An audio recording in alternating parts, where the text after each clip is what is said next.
And we are live. Welcome back, ladies and gentlemen. The Rambling Tangent has returned. Fuck you all. We are back for a special edition. Probably never again. And you're Clark. Is he? Is he really D? I'm D. We used to do that. We used to. This There's is a reason you stopped doing I'm it. Clark and I'm It's cool. stupid. And I'm D Wayne and I'm like, wee. And then Rat's like, I've got a fantastic beard. I'm going to end the show right now. I was saying, so it begins and so it ends. Thanks for stopping by for the first 30 Bye. seconds. Later. Holy shit. Well, I've just come here to burn it all down. I'm sorry. I was going to say, congratulations, you've missed us. No, you haven't. Now you've gotten 1 minute of the usual shit. Here you know what you did. For those of you who have never seen this show before, because it has been in hiatus for months and months and months and years, and because we stopped caring, I'm Clarky Clark. This is D fucking Wayne and the inevitable midget that we have to bring onto the show. I'm comic relief. That's I am the comedic relief dwarf, Rat. Get over it. Fuck all. And what you're noticing there is I am definitely sharing this fucking goddamn thing. because you didn't share it before. Live You are now, not on top bitches. of this. You're supposed to be our technical support guy because I don't know anything about computers. How about I'm And gonna lie to Rat's them. fingers are too short. I'm to gonna type. lie to them. We have ponies We have okay. Why are you and telling them what we're- sprinkles. Okay, if you're sharing it, why are you telling them what you're sharing? Well, Because they're these gonna- people are already here. Those They already poor, know. poor 3 people that are already What watching terrible- this shitstorm happen. failing. Yeah, we could use and the excuse wieners. that we haven't done this in a long time, but we were already terrible to begin with, so there's really no goddamn excuse. So, Good point. Wait, is there no right way to spell wiener? How do you spell wiener? isn't it? I don't know. I thought it was Weiner. It's pro- I before E except after C. Actually only I know. I'm just only 40% of words follow that rule. Yeah. So that should not be a rule since it's not even the majority. Just fucking post it, dude. so we were going to talk about comic So books wait, and stupid did shit I- like that. We're Did getting I on spell grammar. wiener correctly? I just would like to know. It doesn't fucking matter. It does. You usually care so much about language. It's not language; it's spelling. Stupid. It is like spelling is part of language. You have to spell your words right. Entomology, motherfucker. Fucking whatever it's called. All right. It's going to be a long hour. This is stopping. We are going to talk about comic books and the movies that are based upon them. So, by the way, this is going to be spoilerific for at least Deadpool. Yeah, that All right, pretty much. so- Everything else is going to be speculation. Do we want to talk about Ant-Man? Because Ant-Man is in the new trailer. So should we for talk? Civil War? Yes. So sure. there might be some Ant-Man spoilers. So if you have not seen Deadpool, if you have not seen Ant-Man, or if you have not just seen any of the movies that we talk about, fuck you. Sucks for you. Yeah, we will be doing spoilers in this. So if that's a thing of yours, Get the fuck over and stop watching the program. But We're you shouldn't gonna be here to rape begin with. all of your dreams on this show right now. What? Is that not true? That's like what happens when you spoil things for people. You just rape their dreams. You're thinking about putting your penis into somebody's brain. I'm just saying, like, you take it away. No, there's a difference. he's There's a still difference. going. I say there's a difference between dream raping and skull fucking, sir. So Yeah. Yeah, but rape moving on, does moving not on, moving on, necessarily moving on, always moving on. refer to like sexual activities. It can also be used as a verb. and people wonder why I don't show up on the show very often. There's Why a am I pretty, on this like, fucking show? I You have live raped here. your drink. I was like, you're here because you live here, you poor bastard. Take my drink. I'm having fucking Skittles. You raped them, Skittles. What? Here, stick some meat in your mouth. Oh yeah, I'm totally gonna be raped by this meat. So, If only I had a rubber band. Sit there and fucking slingshot at him every goddamn time he opens his mouth. all right. Let's get a little serious here. Bring up Deadpool. Deadpool. Let's bring up what Deadpool has done at the box office right now. And I'm going to click on you, D. So hopefully this is presenting you. It is. You present me. All right. Oh yeah. Yeah. It's like we actually know what we're doing. $619.3 million currently. So, Deadpool is based on the character of Wade Wilson, a mercenary who develops cancer, and in the comics, he joins the Weapon X program, the exact same program that gave Wolverine his adamantium metal claws. Well, skeleton, but Yes, skeleton, the entire frame.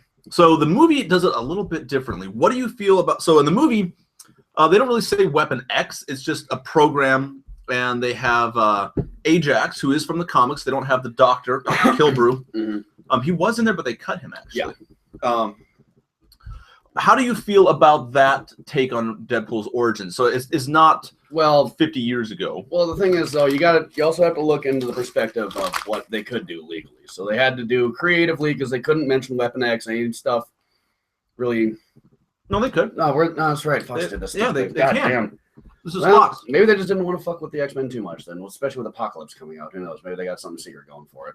So I don't know. I'm not sure. I mean, it's like, yeah, it's more of the kind of just get straight to the point origin on that one. It was just kind of a we're gonna throw them into this thing, and at that point it felt more like it was just they were trying to set up for all the topographical of Utah jokes later for his face.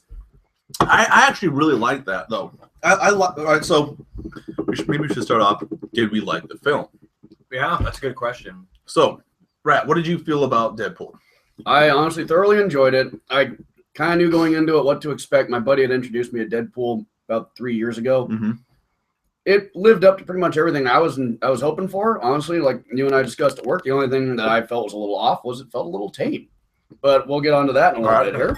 So, D, what did you think about Deadpool? So the only experience of Deadpool that I've ever had in my life was in that movie theater. So I'm coming from a very unique demographic. We popped your Deadpool cherry. Yeah, exactly. That's fair. But it's not that I hadn't heard things, from people and seen a little bit of comic book art and stuff on the internet.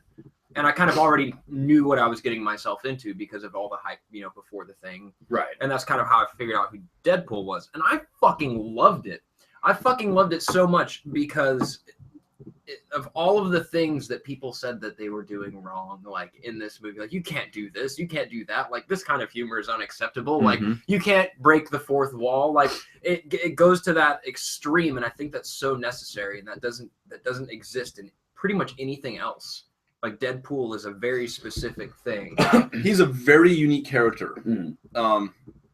He's one of he's been my favorite superhero-ish, probably for about a good 10 years, I want to say. I've known him for a while, and my two things are Superman and Deadpool. Superman because my name is Clark, and Clark Kent, I'm kind of required to, just as if your name were Bruce, you'd have to be a Batman fan. That's totally bad reasoning, by the way. I want to punch your jaw off. I've already disagreed with you about Superman before. It's okay. And we'll get there again, don't worry. So it's going to get ugly. I like Superman for philosophical reasons, all right? Not because of it as a character. Because you're a whore, got it. That's right. But no, Deadpool has always been my favorite superhero because of the way that he deals with things. He doesn't give a shit about what's going on. He's in it for the money, and he's insane, but he's also a tragic figure because he wants to die. So cool fun fact that everyone talks about, Guardians of the Galaxy and the Marvel Cinematic Universe that's going on right now, and Thanos is the big bad guy that's in there, and he's got the Infinity Gauntlet. What they're not telling you is, why does Thanos want the Infinity Gauntlet? He doesn't want to die. He wants to kill 1/3 of the galaxy. The reason why Thanos wants to kill 1/3 of the galaxy is because he's in love with Mistress Death, the Grim Reaper in the Marvel Universe. And that's how he's going to woo her, is by killing off 1/3 of the universe. The reason he was trying to woo her and trying to do that is because she and Deadpool are a thing.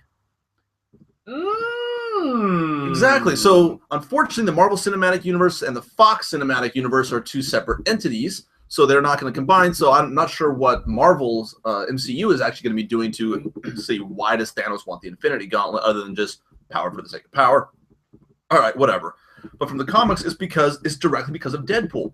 That huge story arc is because of him, and Deadpool's constantly trying to die, and he can't actually, because Thanos cursed him with immortality. Now, normally, he's got his advanced healing factor. You would be able to kill him if you threw him into a volcano, like a blender, and just set him on fire. For a while. Eventually, you could destroy his healing factor. But his healing factor, on top of Thanos cursed him with immortality, he cannot die. Thanos did that so he wouldn't be with Mistress Death. and Deadpool's constantly trying to kill himself. He wants to die. He has a shit life. So in the movie, Vanessa, she actually becomes Domino, I believe. We're still presenting, by the way. Oh yeah, okay. Fair. Whatever. I was like, is Clarky gonna notice this? No. I want to see how long it was gonna take. Until you pointed it out, obviously. Obviously, that's what you're here for. Thank you. Thank God for you will live another minute. See, we can disagree about Superman, and I can. No, I hate you again. Oh damn. So I love the Deadpool movie. I thought it was fucking amazing. It was perfect. Yeah, it was different from what the comics were, but it had the spirit of the comics. Oh yeah. And Ryan Reynolds was born for this role. There are certain actors that you look at him and you go, well, who else would you have for him? Ryan Reynolds, when I first saw him in Van Wilder, I was like, dude, this guy is fucking Deadpool. That was years ago. And then I saw him in what else? Oh, in The Proposal with Sandra Bullock, who, by the way, oh my god, and Ryan Reynolds. Gotta have a threesome with those two. Yeah. And I'd be the bitch. I was imagining that.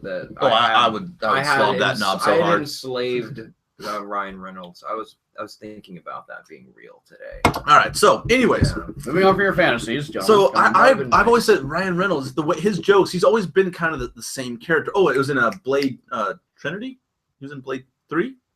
Yeah, he was in Blade 3. Yeah, okay. So Ryan Reynolds was in Blade 3, and he was awesome in there. And that's actually where he got the role of Wade Wilson in X-Men Origins, Wolverine. And I saw him there. I was like, he's fucking perfect. And there's a couple people that we could say are born for the role. Robert Downey Jr. was born to play Iron Man. Samuel L. Jackson, well, they actually created the comics of the new Nick Fury, modeled off of Samuel L. Jackson. Mm-hmm. And cool fun fact, he's actually Nick Fury Jr. Yeah, in the Ultimate Universe, he's the son of Nick Fury. Yeah, so hey, David Hasselhoff could still come back and play Nick Fury. Oh my god! No, but that's amazing. You mentioned Hasselhoff. We lost a viewer. That's glorious. Oh, fuck. Great timing on that. God damn it! That's so Patrick Stewart as Professor X. Mm-hmm. I mean, these are people you think are like, yeah, who the fuck else would you have play them? Like let's just keep on reaching here. Keep on reaching. I don't know who else. Like those are the three that I can really think of. Christopher Reeve was. Yeah, he was born to play Superman, and then fall off a horse. Yeah, such a fucking tragic goddamn story. Oh, and the guy who was born for like Lex Luthor is the Michael dude from Smallville, the guy who actually played Lex Luthor on Smallville. That guy was fucking born to play Lex Luthor. I don't really watch Smallville, so I can't say anything. He's thin, bald, mean, intelligent, but he's also complex. So, bring it back to Deadpool. Ryan Reynolds is fucking. It's the rambling tangent, motherfucker. I'm allowed to go off on a fucking tangent. Let him go, dude. I know. It's more. I'm drawing the mental map of the dot connections. Going. This is how I think normally. This is not even a character that I play on this show. This is just me. You need to get to where you're talking about Ryan Reynolds being the fit. Ryan Reynolds is fucking perfect for this role.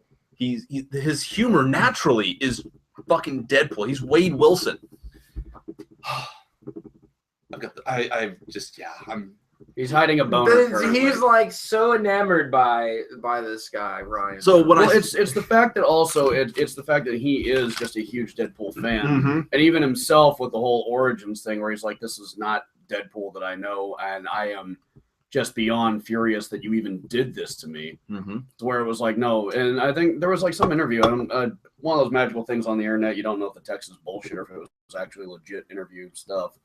Or was asking why he wanted to be executive producer for the movie. And someone asked the question of like, well, is this just for more money? He's like, no, you don't understand. This character is someone that I am near and dear to. And like this guy, I wanted to make sure this movie actually had Deadpool, not bullshit. That's why I wanted executive producer rights, because I wanted to make sure that when we made this goddamn movie, it was goddamn Deadpool and people were getting fucking Deadpool. No. If you fucked up Deadpool, yeah. Could you imagine the fucking outrage? Well, I would say they already nerd raged once with Origins, and everyone's like, "That's not Deadpool," and that's why everyone was angry at first, and when Ryan Reynolds came out and was like, "That was a fuck up. That was not Deadpool." He got blackmailed and said, "You're gonna do this, or we're gonna recast Wade Wilson." He's like, "No." Yeah, fuck. Yeah, and so when he's like, "Look, you're going to give me the rights to do this, and I'm going to make sure it's actually goddamn Deadpool. That's why he took on that role, because it's that character to him is just like you said, he's made for that part. He's my spirit animal. The fucking baby hand. Yeah. The fucking baby hand, dude. The fucking baby hand. Feeling enormous. Oh, god damn. Well, you know. All right, so yeah, let's talk about the humor then of Deadpool. What did you guys think of that? So in the comics, Deadpool actually is not that vulgar. In fact, in a couple of the comics, the characters mention, why are you talking? Why are you cursing in like emojis? He doesn't actually curse in the comics.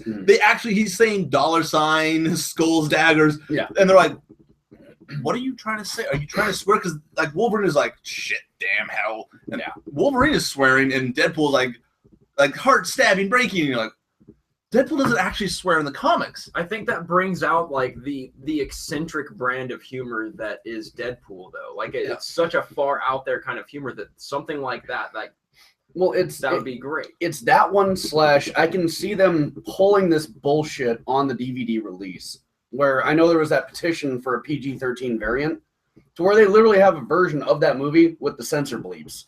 So I can totally see them pulling that with this bullshit, where it's just gonna be like sitting there just going off on the tangent and just. I would love, you know what? Half the movie would be bleeped. I want to see that. I want to see Deadpool with bleeps now, just to hear all of the right. bleeps. It would be hilarious because you're sitting there like half the damn movie is going to be just done in censorship. But it's just, okay. I was actually okay with it because, again, this is the movie version. Yeah. So you have to make your own character, and they're not going to be exactly like the right, comics. So exactly. What would be in the spirit of it? So the spirit of it is you got the rest of the Fox Marvel universe that's going on, and they're pretty clean overall. There's not a lot of blood, there's not a lot of violence, and there's not a lot of swearing at all. So the spirit of it, Deadpool, to stand out is he's to the max. He's crazy. It's crazy violent. It is swearing all the time. There's full frontal nudity going on. Deadpool getting pegged. He's raping your face. No, that's what he. And we're back to this. That is exactly. He was getting. He didn't rape anyone or their faces. No, because you paid for he's it. talking about so you went to it voluntarily. Ignore it. Yeah. It was entirely voluntarily. No, it was voluntary. No, but I went there to get raped. I He knew it's not. He's talking about a dream he had. Moving on. Okay. Anyway, so one of the things that I enjoyed, honestly, at the get-go of the movie, the visual gags. Oh, yes. Not even just the verbal and everything else in this thing, but the visual. Cars flipping over, and you've got fucking Green Lantern trading card. You've got the People magazine sexiest dad of the year cover with Ryan Reynolds on it. Just shit like that. The little things that it's like you're gonna have to watch this movie like 2 or 3 times after just to catch every little nuance. And then of course, guy getting grabbed by the waistband, and it's like that's like the ultimate wedgie, and you're like, guy's already getting a wedgie, and he's getting taught. Ow, that's gonna fucking suck for this dude when I see this in real time. Yeah, I mean you do. He gets splattered against the sign. He gets stuck there for what's probably a good 10-15 minutes. Roughly, yeah. And then he goes and puts down to the street level. That actually brings up a really good point, I think, is like the cinematography and the way they laid it out. The way they shot those scenes. I thought that was very, very fucking awesome. Absolutely. But it had to be that way, because think about this. So if this movie was completely linear, it would have been, he starts out, he's a mercenary, and he essentially threatens a pizza boy. Yeah. And goes to the bar, meets a girl, a hooker, hangs out with her, woos her, finds out he has cancer, becomes Deadpool. Yeah. And goes and kills. No, Ajax. I was pleasantly surprised at that, because I'm not gonna lie, I thought that very simple. Right, but I thought going into when I went into the movie, like when it started off with him, hey, here's Deadpool. I'm a little confused at first because I was expecting total fucking linear, exactly, just point to end. Yeah. And it's like, okay, good, they didn't start straight with the origin, and I'm like, okay, wow, this is actually going a few good minutes in where it's only Deadpool, and it's like, well, how do you get to there? And then they start going bit by bit. I'm like, wow. Well, no, they keep bouncing back, and they did it very well too. Yeah. For me, that I appreciated that very much because it made it like easier for me to understand who Deadpool was, like what were we driving at, like because I was coming into pacing of the movie. Yeah, exactly. And the nice thing is they chose the points to break away from it and go to the flashbacks, then get back to the current point, and they chose the right spots to do it where it didn't feel like it was clustered or confusing. So this is Tim Miller's directorial debut of an actual major motion picture, And he said, "This is my last chance. I'm 51 years old. This is my last shot to actually do something big." And holy shit, did he knock it out of the fucking park! Yeah. So, in fairness, what are some things that you think could have been better? I have one complaint with this movie, but it actually works, and it's the joke. Mm. He's constantly forgetting his guns. Yeah. So there's one part he's like, "I need all the guns, all the fucking guns," And he forgets the guns. and then he forgets the gun. He leaves them in the car. Yep. So that point, there's a big build. I wanted to see this like fucking guns everywhere. Yeah. But it makes the story kind of move on. He has to use his swords. Like, okay, I get it. So it did work, but that's my one complaint with this movie, actually. Yeah, I was a that little happens disappointed. twice. Yeah, I was a little disappointed in that. Because he forgot all the guns the first time. He left his pack at home. Yep. So he only had, 8 bullets, 6 bullets, 12 bullets. He had 12 bullets.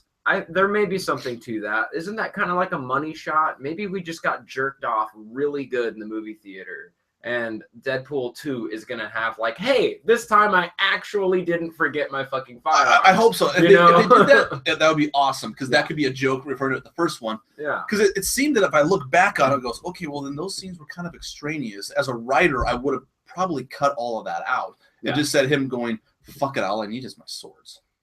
Well, like the misfortune of it, though, too, is a thing. Yeah, well, I can see it to the point where it's like, okay, we're going to introduce the second one where it's going to be a massive fucking battle. And he's going to walk in with all of his guns duct taped to him. Like, I didn't forget this shit this time. And that would work awesome in a story progression. I would actually be happy with that. You know, in a long. That's my one complaint of this movie. I'm trying to find my bitches. In a I'm very sure I've got a couple. long list of things that are just fucked up about his life, though. And the whole time you're watching this movie, all the way up into the point where he forgets all of the fucking guns, you have to admit that that's a nice fucking cherry. Like, yeah, it is. Like, and maybe that does deprive people who want like a.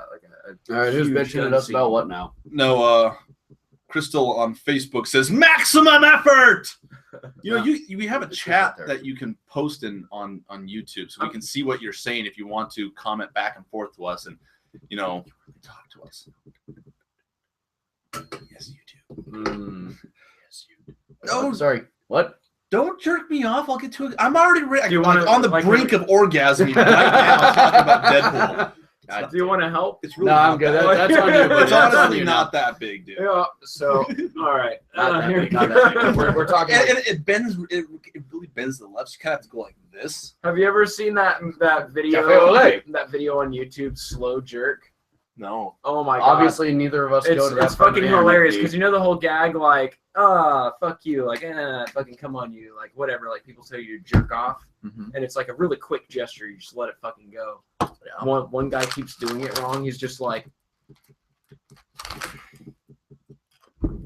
getting all into it. He's like, so there's our subject like matter for comic book movies, and here we went with this. He's like, dude, no, you're doing it wrong. It's quick. You just let it go. Like, no, you really did.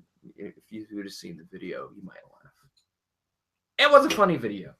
Keep looking at me weird, though. That's fine. Plan on it. Yeah. Gonna be doing this for probably the rest of the fucking show. Hey. Can I have some Skittles? Oh. You don't fucking Skittles. Yeah, I'm really trying to find my bitches for the movie right now. I love the cinematography. I thought it was shot beautifully. It was simple, fast-paced, which was good for a Deadpool movie. Mm-hmm. Yeah, there were a lot of jokes in it that weren't like the funniest jokes, but they were good.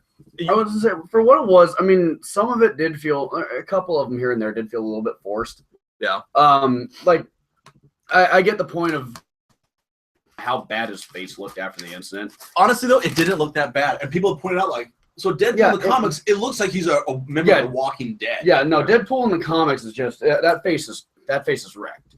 Yeah. But it's Ryan Reynolds. You can't destroy his face. Well, it's impossible. Sure you can. Sure you can. You can cover it up with Hugh Jackman. It's all right. I'm just trying to say he's so gorgeous that even through all that's fair. I'll give him that. Him that. But still, it's like I said. I got the point. It was okay, cool. We made a couple of jokes. The couple after it felt contrived and forced. It's like I understand you're trying to really emphasize how bad he looks. And like walking down the street, people saying, "Oh, he's so ugly." Yeah, like the natural reaction one where people are seeing him and oh my god, like you're just a person on the street and you see that, fine, that's great. But like pulling out joke after joke after joke after joke, it's kind of like, okay, we get it. He's ugly. You can move on from the subject now, guys. Yeah, I don't think Vanessa would have had that harsh of a reaction though. After like several drinks, I'd be happy for you to sit in my face. Yeah, which I thought that was a great line, by the way. I was like, yeah. This story really, it's a love story. This really is surprisingly a really heartfelt story, and at the very end, I got a little teary-eyed. In all fairness, then, if you really want to get onto that, let's also go with the advertising team for this whole fucking movie. Oh my god! I have never seen such spot-on advertising. And so, on that point, because you raise up the fact that it's a romance movie, it's that one where they bring up the advertisement where you want to go see a nice romance movie for Valentine's Day. Yeah. Deadpool. In all fairness, was a romance flick, just a lot of superhero bloody gory action in between. Yeah. So I mean, their advertising was. So wait a minute. It was a romantic comedy with decapitations. This is a chick flick. Oh yeah, in its own way. If you Deadpool was a chick flick. Yeah, totally. Calling it right now for cool chicks. Right, for cool chicks. So this is now my new test. If you want to date me, you have to love Deadpool as much as I do. So if you're like, hey, by the way, let's sit down and watch a movie, Netflix and chill. Like, sure, what do you want to put on Netflix? Deadpool? Hey, we're not fucking. We're watching that entire movie. Yeah. Then we'll fuck. But just it. Like I would not be opposed to coitus during. Niece polysexual pagan says, "I want to hug Colossus." There's a good segue. What do you think about Colossus? So we've seen him in the X-Men movies twice. Oh, and I don't know. We've seen him a couple times. Yeah, but he doesn't really do anything. So this was Colossus in the movies was just a lumbering. Yeah, he's a major character. I hate saying this. I feel terrible saying this aspect. Colossus to me in the earlier flicks was the bane of that old Batman flick when Poison Ivy was controlling him. That's what Colossus was to me. Just a lumbering giant, just there as a force. Yep. It wasn't. There was no real character to it. And they nailed Colossus in this one. Yeah. So I appreciate the fact of what they did with him. I find it funny that he's supposed to be. I mean, he filled his role as a mentor. Yeah. It was, I'm trying to train Negasonic up, and it's, look, come to us. We'll train you. We'll get you under control. Thinking maybe if you can calm him down a little bit. I didn't know either of those people, by the way. Well, Negasonic is from the New Mutants, mm-hmm. and Colossus is one of the original X-Men. He's old school. He's originally from Russia, and from the accent, obviously. And he's really been in the comics. He's been the moral center of the X-Men. This is the guy that he doesn't kill. At one point, his powers were getting out of control, and to the point where he couldn't control them because he gained some other new powers, and he was putting people in danger. He voluntarily locked himself up in the mansion and just sat there and refused to move so he would not hurt anyone. Wow. Because he could not. And they played that character so well in this movie. It was the whole. Yeah. You've got. I'm not going to say the moral high ground per se. But he was definitely trying to be the center. It was okay. Negasonic, you've got your aspect. Deadpool, you got yours. I'm trying to find the balance for everyone to be a cohesive little unit here. He's the big brother to everyone. Yeah. I mean, for the love of God, when he's fighting Angel and the fucking boob show, I was like, oh God, you're on the left there, and she's like, oh, that's really polite. Dick shot. Yeah. I do remember that fucking. Gina Carano was awesome in that role. Mm-hmm. Holy crap, everyone was fucking awesome. I think the weakest link in this entire movie was probably Weasel. Who's that again? He's the your face looks like a topical map of Utah. Got face fucked. The bartender. I liked him. But no, I'm saying he was probably the weakest link, the weakest character. But even as the weakest link, he still wasn't bad. No, he wasn't. He was great. I think he was awesome. Like some of his lines didn't feel really, and that's why I call him the weakest link. I thought Francis was actually going to be the weakest link. I thought Ajax, the villain, was going to be the weakest link. He pulled his shit off. He did perfect. No, and he was convincing in his role. I mean, right down to the whole fact of being, skewered through the goddamn cement barricade on the freeway, and still sitting there running his mouth. And because he doesn't feel pain. So you're like, what the fuck is up with this guy? Yeah, exactly. You know he's a mutant, but then later on you find out, he doesn't feel pain. Which made that scene make way more sense. Okay, cool. Like, I'm sitting there going, okay, I mean, Deadpool literally flicked the blade and he's not wincing or whining or anything. I'm like, what the fuck? And that makes him like, oh, that's kind of badass. Yeah, and it's like, And then No, he got away. Son of a... And he starts going off on that whole tangent. No, all right. So Colossus was really the serious aspect of this film because everyone else was cracking jokes. The only person who did not crack a single joke was Colossus. Not a single one. Even Negasonic did. No, Negasonic did. Colossus more. It wasn't so much cracking a joke per se. It was more the subtle humor aspect. But it was the things that were happening around him, Yeah, and him he just taking reacted. everything so seriously and just like, what are you doing? It was great that way. So this is a good segue for us. There's going to be a Deadpool 2. They've already confirmed it, and they're getting ready. They're doing pre-production on it right now. Mm-hmm. So if you can bring up Deadpool 2 crap! on there. Yeah. And they're saying that Here we go. It's an article. I don't know what you want from it.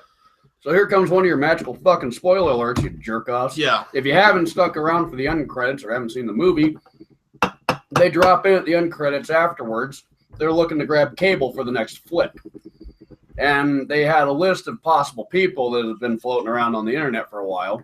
all right. So it says, in case you haven't noticed, Deadpool's getting a lot of buzz, getting positive reviews. It made $70 million in its first weekend. That's Impressive. huge. Fuck yeah. Yeah, the largest opening weekend for any R-rated movie. Boom. Motherfucker. Also, the largest opening weekend for any of the any superhero movies that we've had in like the last 20 years. Yeah. Yeah. It beat The Dark Knight Rises and The Dark Knight Returns. Basically, this is how it's much the I pay. best. I would say this is how much I pay attention to box office numbers. But no, that shows that there's actually a market for this, and it was doing so well. Yeah, and then we're going to tap on another subject on that because of what you just brought up.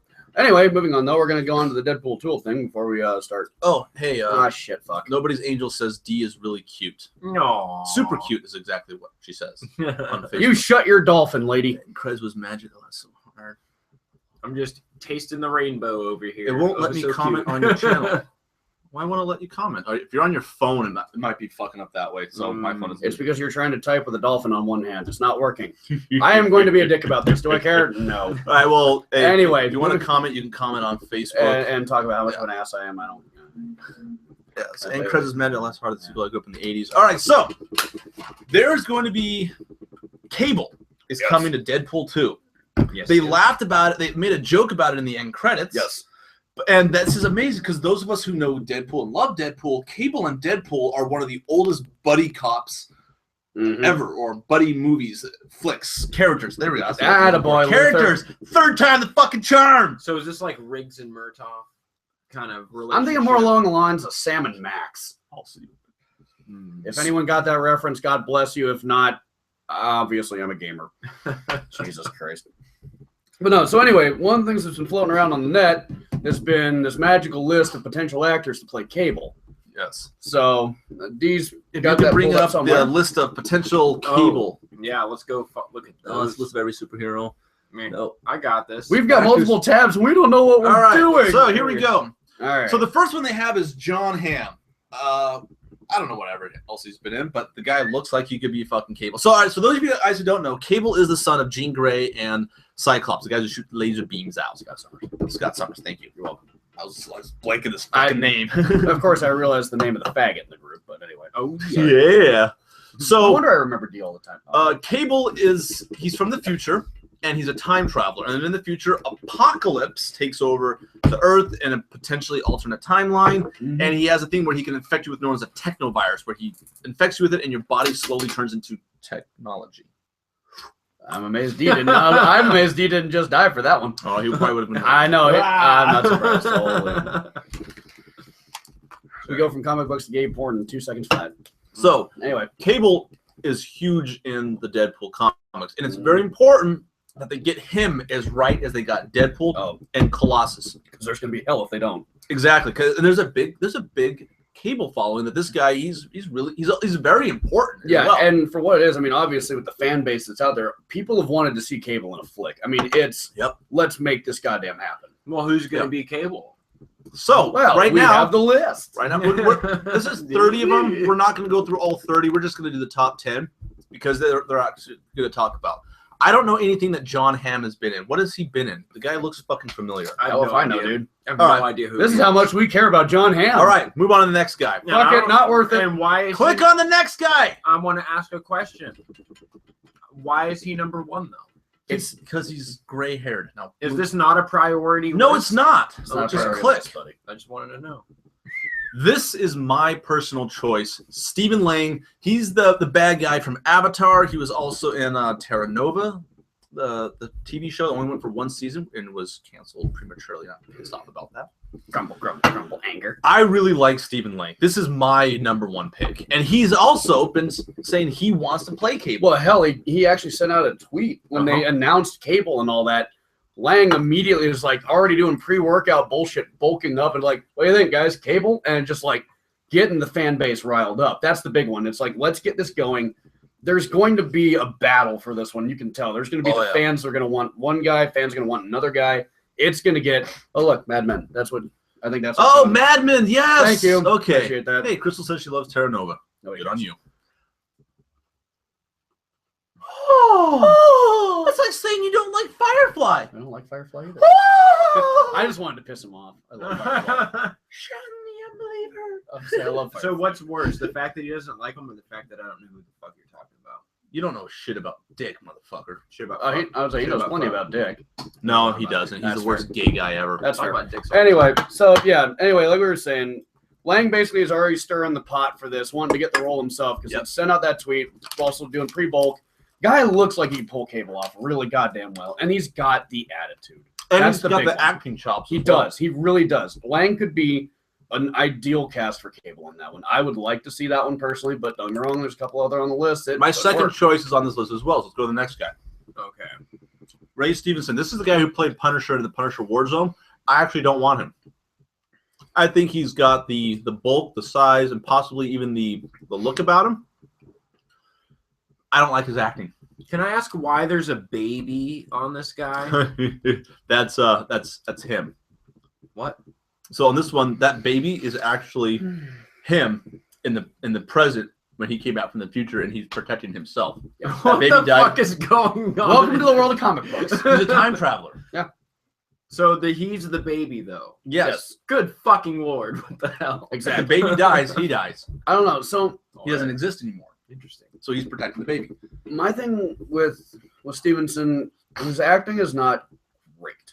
It's not horrible. It's just No, it's he's not. It's not. wooden. Yeah, he is definitely wooden on that one. Although, I mean, that being said, look at the roles he's been cast for the most part. Every character he's had for the most part has True. either been wooden or angry. Yeah, but then I wouldn't want him as Cable then because I think it would be too easy for him to become a wooden or half metal stiff character.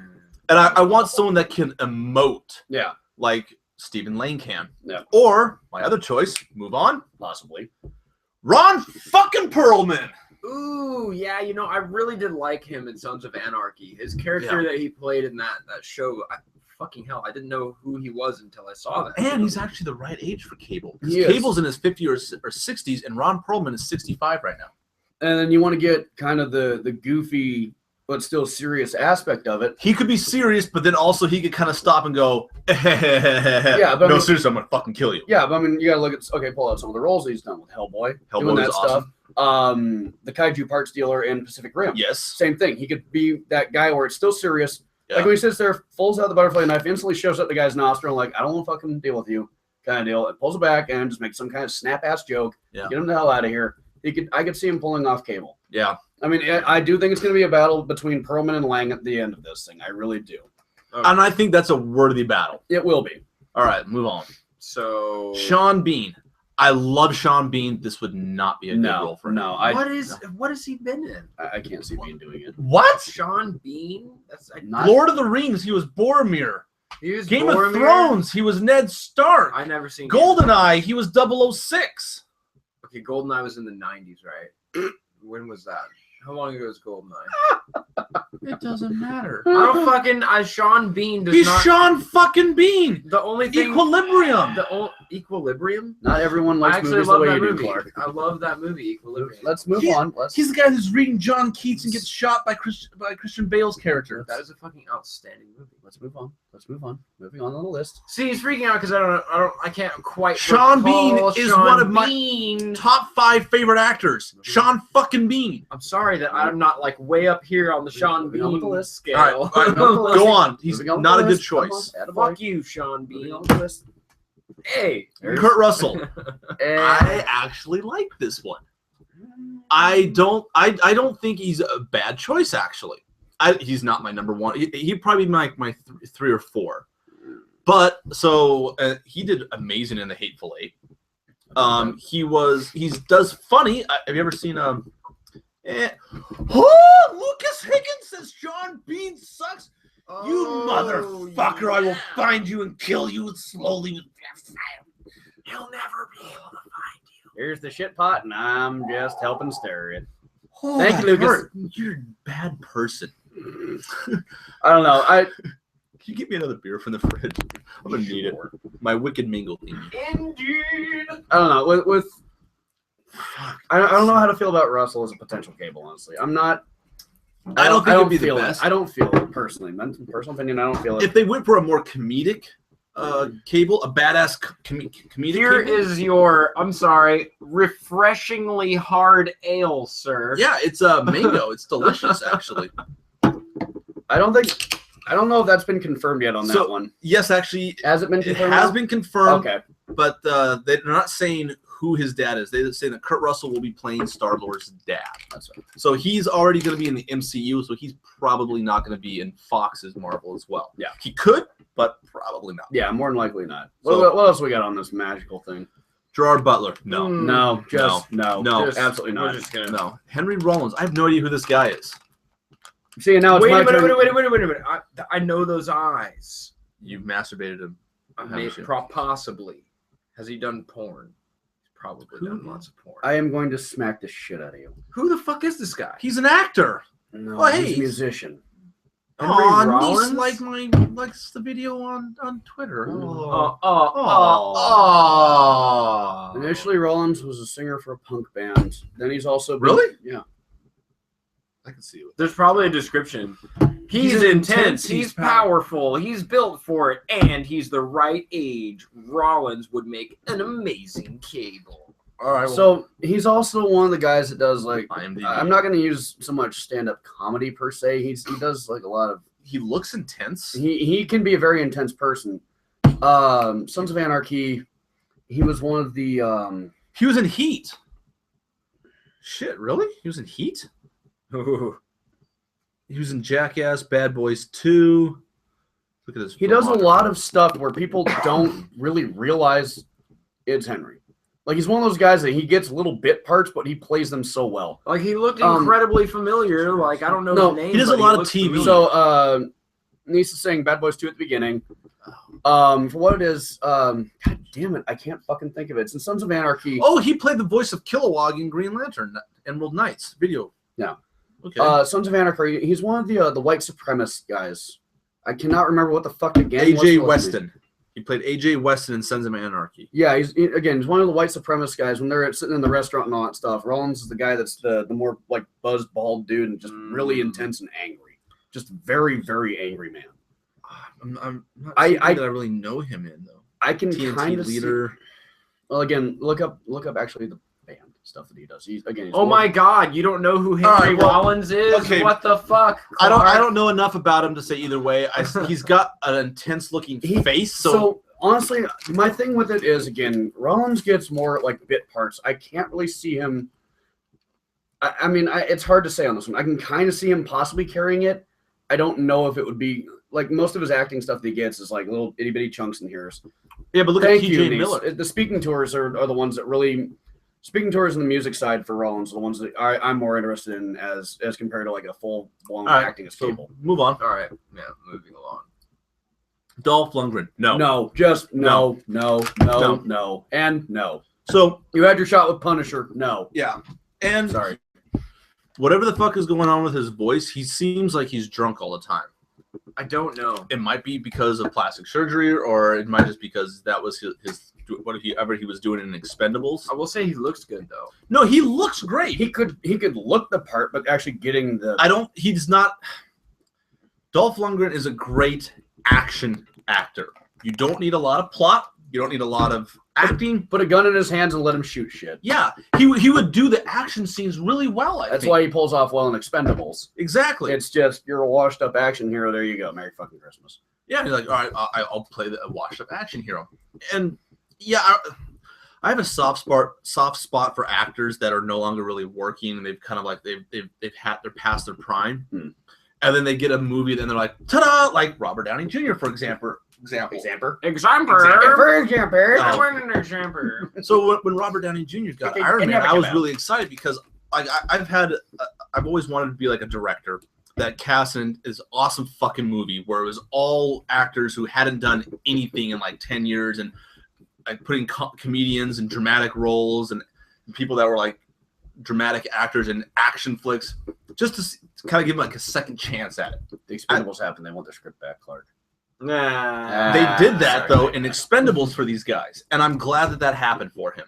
But he's not good enough for Cable. No. You need Cable is a very complex character, and he needs to have a strong actor that's going to play off Ryan Reynolds' Deadpool. Yeah. What do they got for the next guy? I'm curious on this. All right, Adam Baldwin.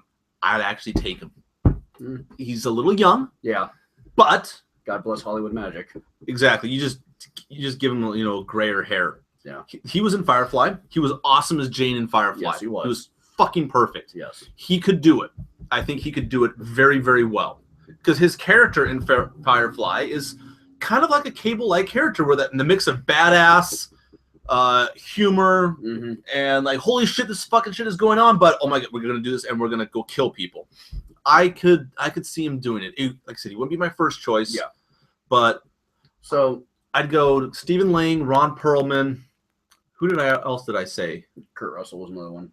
I put Adam Baldwin, then Kurt Russell. There you go. So that those would be my top four.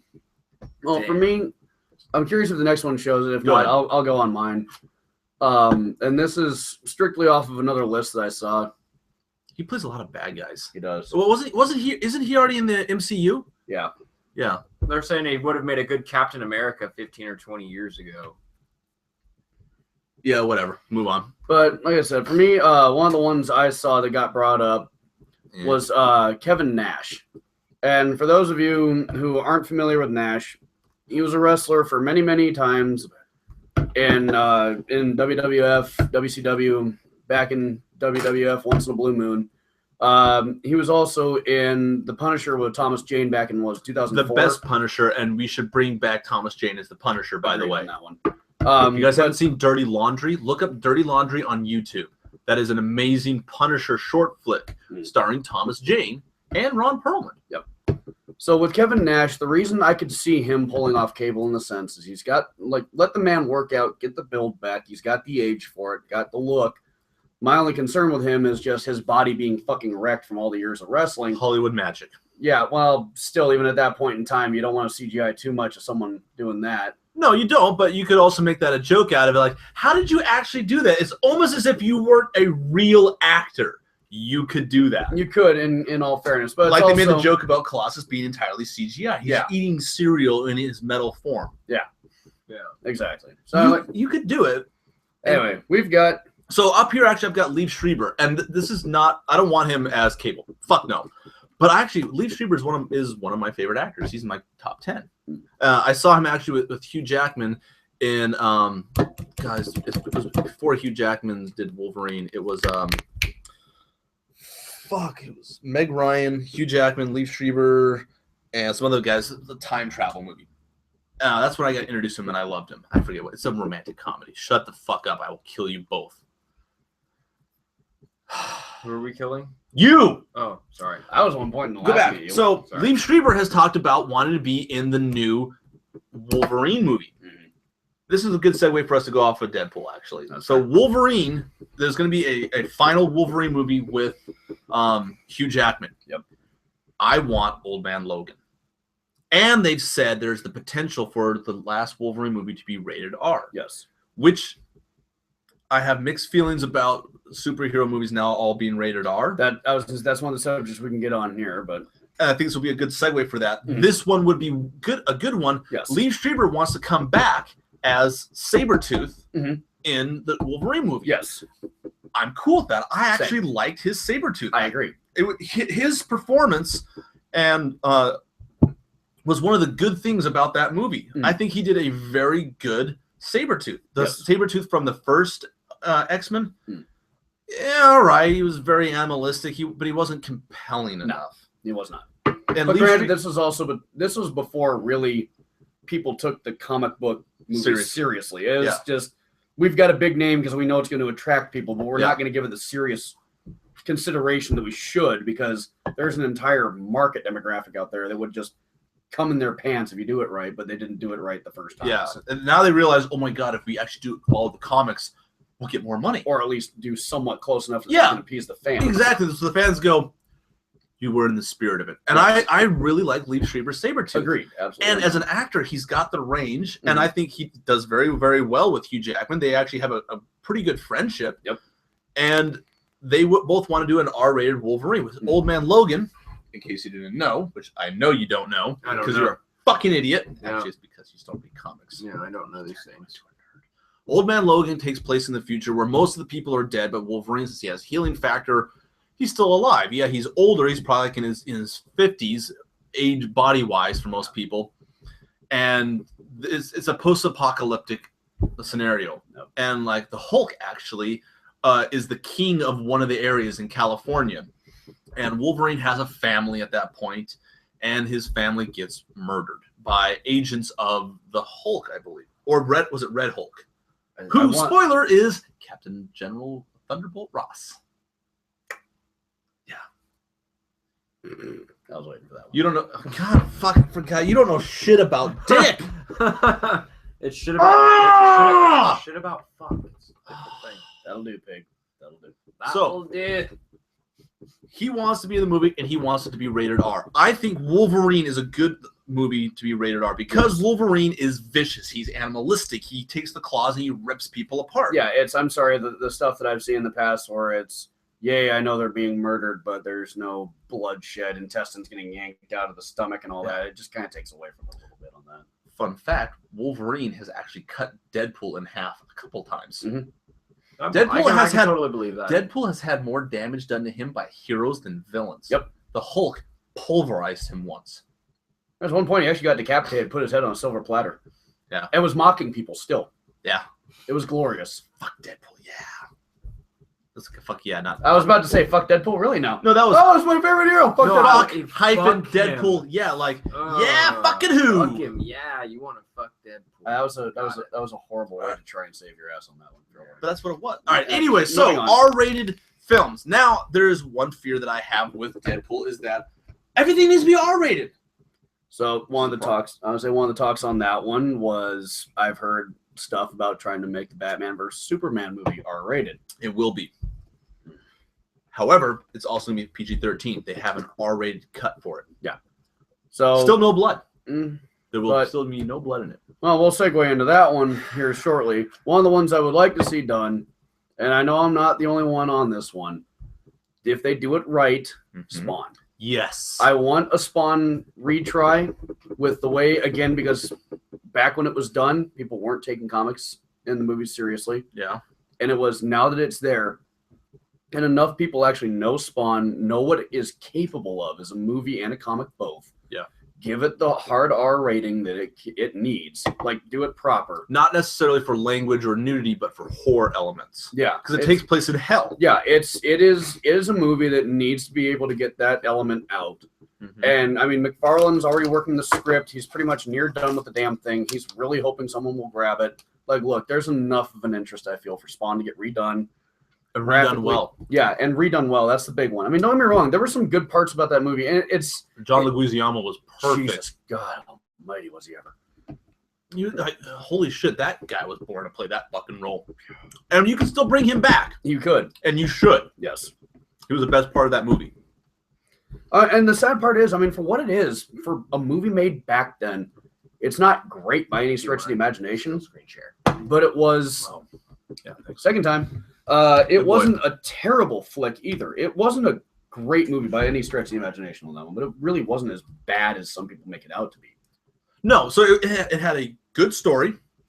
The weakest part of that movie was the CGI. Yeah, except for definitely. the cape. They spent their entire budget on his They cape. really did on that one. That was ridiculous on But that. that was a damn good cape. It was Wow, amazing. that's a really fucking good cape. That looks amazing. And for what it is, when you can spawn an entire album off of the fucking character, Yeah.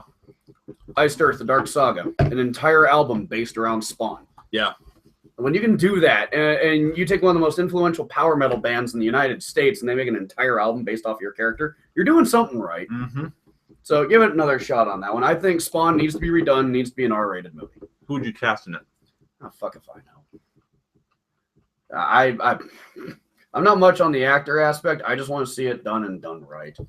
Make me happy. That's all I give a shit about. Appease the furry man.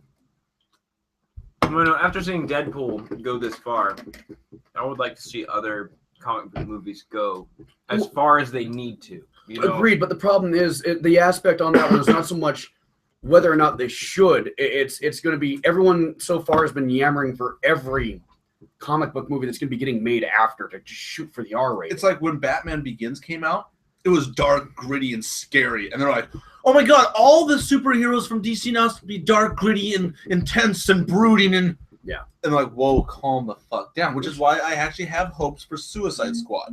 I know you and I have a difference of opinion. We have a difference of opinion on that one, buddy. But, I mean, mine's for a few reasons. But, so, DC has decided to go dark, gritty, realistic. As compared to Marvel's kind of more lighthearted goofiness. Which they did because of Iron Man. And they're like, oh shit, that works. All of them have to have the same tone now. Mm. And I know that it works. But, poor Sean Bean. Tyler says, poor Sean Bean. I just saw that. Angeline says, having fun. Yes, I am. Having lots of fun. Thank you very much. Certain movies need an R rating. Yes. Deadpool needs to have an R rating to do it justice as a character. Absolutely. Spawn needs an R rating.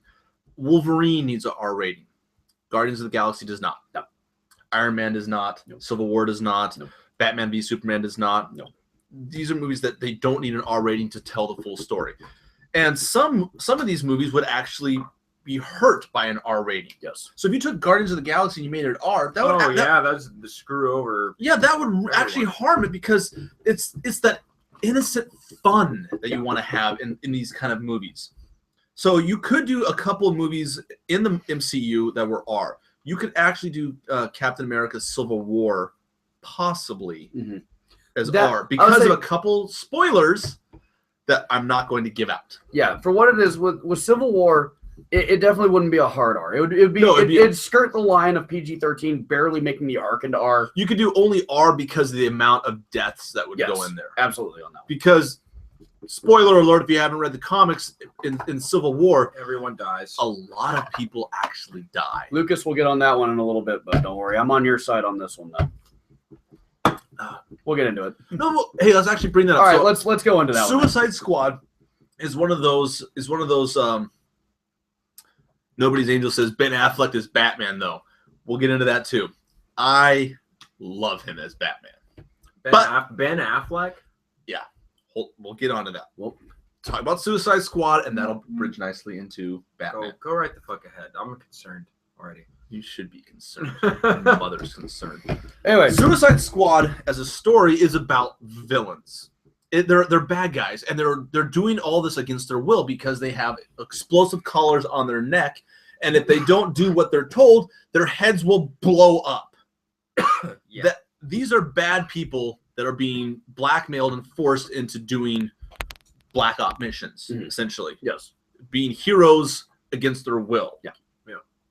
That is a movie that could have an R, and it would be fine, actually. It'd be fine. PG-13, you could do a PG-13. That's fine, too. You can easily get away with the PG-13. Yeah. Just kidding. It shouldn't necessarily be a hard R. No. But it could be. That being said, I am potentially excited for Suicide Squad. Okay, you don't have to sugarcoat just because I'm a hero. I will play the argumentative points. Yours. So you don't have to sugarcoat shit here, buddy. No, I'm not that excited for it. I'm hopeful, and I'm like, okay, cool. I'm actually really fucking tired of the DC cinematic universe of being so serious and why so serious. You know, and I kind of agree with you. When I watch the previews, I'm expecting as somebody who's not like super informed on comic books to be greeted with a dark, gritty, just angry, sadistic, fucked up movie that's gonna make me laugh. Is gonna make me, I don't know. The best part of The Dark Knight was the Joker and his funny moments, because it was a nice comparison. That was the best movie out of all of them because there actually were humorous moments. It was not as serious. Yeah, it wasn't serious. It was just dark as fuck. It was dark humor. It was exactly. It was dark humor, but it was still humor, and the other ones didn't have really humor in them. Okay. I think an interesting comparison to draw from in this conversation. I'm curious what you guys think. Was I became aware of Suicide Squad through Agents of S.H.I.E.L.D. Mm-hmm. That's how I learned about what that's all about. That's fair. So when I saw how Agents of S.H.I.E.L.D. Yeah. What do you mean how? Yeah, I started watching that TV show, and they're in there. No, they're not. Suicide Squad's in that show. No, they're not. Yeah, they are. No, they're not. Which one is it then? Arrow. They're in Arrow. Is it Arrow? Mm-hmm. Oh, no. DC versus Marvel. You're right. Sorry. No worries. Totally fucked it up. But Arrow, yes. Became aware of Suicide Squad through Arrow. You are right. So here's my thing on this one a little bit on this. One of my concerns with this is one of the reasons I'm hesitant about Suicide Squad is I feel they're pulling it out of their ass to basically be the competitor against Guardians. Yes. I'll give you that. That is my biggest concern with this movie right now is the fact that Marvel had the success of Guardians of the Galaxy where you had people that knew about it and a lot of people that didn't. I didn't know about I did because, again, my buddy Tony introduced me to this stuff because of Rocket Raccoon. He's like, you remind me of Rocket. You're short, you're furry, and you like weapons. He shows me a picture. I'm going, what the fuck? And I get into this like, this is kind of nuts. But grab my Rocket and my Groot. It's a Rocket and a Groot. But like I said, my concern with it's literally this is DC's attempt at Guardians of the Galaxy. This is what I feel is DC's attempt to pull Guardians of the Galaxy out of their ass, and they're trying to just. That's adorable. I know, right? He's so cute. It's a little Groot. You're welcome. I saw that shit and I was like, I don't blame you. I wonder where this came from. That was my gift for you. Oh, that's amazing. I got that for you. I was at GameStop, like in the mall. I thought I was drunk and I bought it accidentally. Anyway, back to the combo. That's funny. Back to the combo because we're already running over. Who gives a shit? We're going over. It was only supposed to be an hour. It's going to be a long one, apparently, folks. It's going to be as long as it needs to be. Fair point. But yeah, so like I was saying, one of my biggest concerns with Suicide Squad is they're basically pulling it out of their ass to combat Guardians of the Galaxy. It's a bunch of ragamuffins. They're thrown together. Mm-hmm. It's meant to be the comedic group of no one gives a flying fuck. We're pretty much done for anyway. Okay. But it feels forced to me. We're going to take a bunch of people and throw them together and assume that DC Universe knows them enough and that everyone else is going to know them enough to where it can be a successful movie. And then my thing is I look at some of the characters involved in this. And I know you and I were talking about that at work a little bit today, where it was like, for me, one of my biggest gripes right now, and this is me being nitpicky, Killer Croc. Oh, no, he looks horrible. I don't like... he looks fucking horrible. I don't know who that is. Killer Croc is a character in the comics where he's a human that was did you see the Spider-Man with the lizard guy? Yeah. He's kind of like that. Yeah. Kind of like he's a human who has been injected with a serum that mutated him into a half crocodile. And he's like 11 feet tall crocodile. He's a humanoid crocodile. He's one of the Batman villains, lives down in the sewers of Gotham kind of deal. He's one of these things. I don't like the way he looks in the movie. And again, one of my biggest gripes on that is me being a gamer nerd. I looked at it going, I would like Killer Croc to look like he did in the Arkham games. I want an 11-foot tall lumbering fucking monster that will look at you and you're going to shit yourself in absolute terror when he smiles. Just because, just like, I'm going to die. Instead of what looks like the reptile version in the Mortal Kombat web series. That's what I see when I see Killer Croc in this. Well, what do you guys think is the best character representation in the trailers that we've seen? Captain Boomerang. Right there. I don't even care. Captain Boomerang in that he's perfect. He is. It is and spot on. He's probably I think he's going to be the comic relief. I think he's going to be one of the shining stars of that movie. And really surprisingly, it's Jai Courtney? Yeah. Like Oh my god, I hate Jai Courtney. Except for I love Jai Courtney when he was in Spartacus. Yes. He was great in Spartacus. Yeah. If you haven't seen Spartacus, you should. There's so many tits. Mm-hmm. And it's a good story. There's also a dick that gets chopped off, so beware. There's a lot of dick in this. A dick actually gets chopped off in that. It happens. It happens. It was pretty. But yeah, no. Anyway, so no, Captain Boomerang. I'm from all the character representation that I've seen in the trailers and everything else. I am the most excited for Captain Boomerang, as silly as that is. Yeah, he has the he's feel. All right. I saw the trailers and like, oh my god, they nailed him. Yeah, he's a pissed off Aussie that's just drinking and fighting, and he's a bad guy. Introduction is he gets dumped out of the bag, immediately stands up and punches a cop. I mean, how does right there is just immediately like during the song, he's like stops, he cracks a fucking beer, and he's like hiding behind a car. Along. I was like, oh my god, that's perfect. It is totally Captain Goddamn Boomerang. Yeah. Best show ever. I think she's So, Deadshot. What do you think of Will Smith as Deadshot? Again, I'm on the fence on that one. It can go either or. At this point in time, it's either going to be he's going to pull off great or it's just going to suck. There's not going to be an in between for me. I think he's going to be kind of a tragic character in this one. Well, at least from what the trailers look. The way they make him look, I agree with you on that one. He seems to be a bad guy out of necessity. Yeah, it does. He seems, which I think Will Smith could do a good job of that. Yeah, well, it's Will Smith. It's I'm being forced to be the bad guy. It's Mr. Clean and perfect. I don't know. I'm comparing Deadshot from the TV shows I've been watching. Right. That's right. I'm comparing that to Will Smith right now, and I'm thinking, I don't know if he's going to catch that exactly. nuance. See, and I don't know if he's going to catch it. That's where I'm going to go with my aspect of it. It's either going to be really good or really bad. I can't see an in between for him. It can't be tried because that's such a sincere character. Like it's a very nuanced and sincere character that I think should be represented correctly. Another one for me, and I know we got on a little bit today as well, the Harley Quinn representation. I'm not really thrilled with this so far. I'm not as thrilled either. I think that they could possibly be just showing us snippets of the trailer to make it as a sex symbol. I'm sure, but that's where my concern is on that. Is that this is DC though. I'm not a fan of the DC universe. No, they shit the bed so often. Well, I mean that's like one of the things about that character though is that she's that fucking eccentric and sexy. Right, but but see, and this is what we got on at work today. Actually, I understand that. Yeah, you look at the Arkham Asylum, Arkham Knight, and not Arkham Knight, excuse me, Arkham City, and all that. And it's like, yeah, the outfit is very sexy and revealing and all that shit.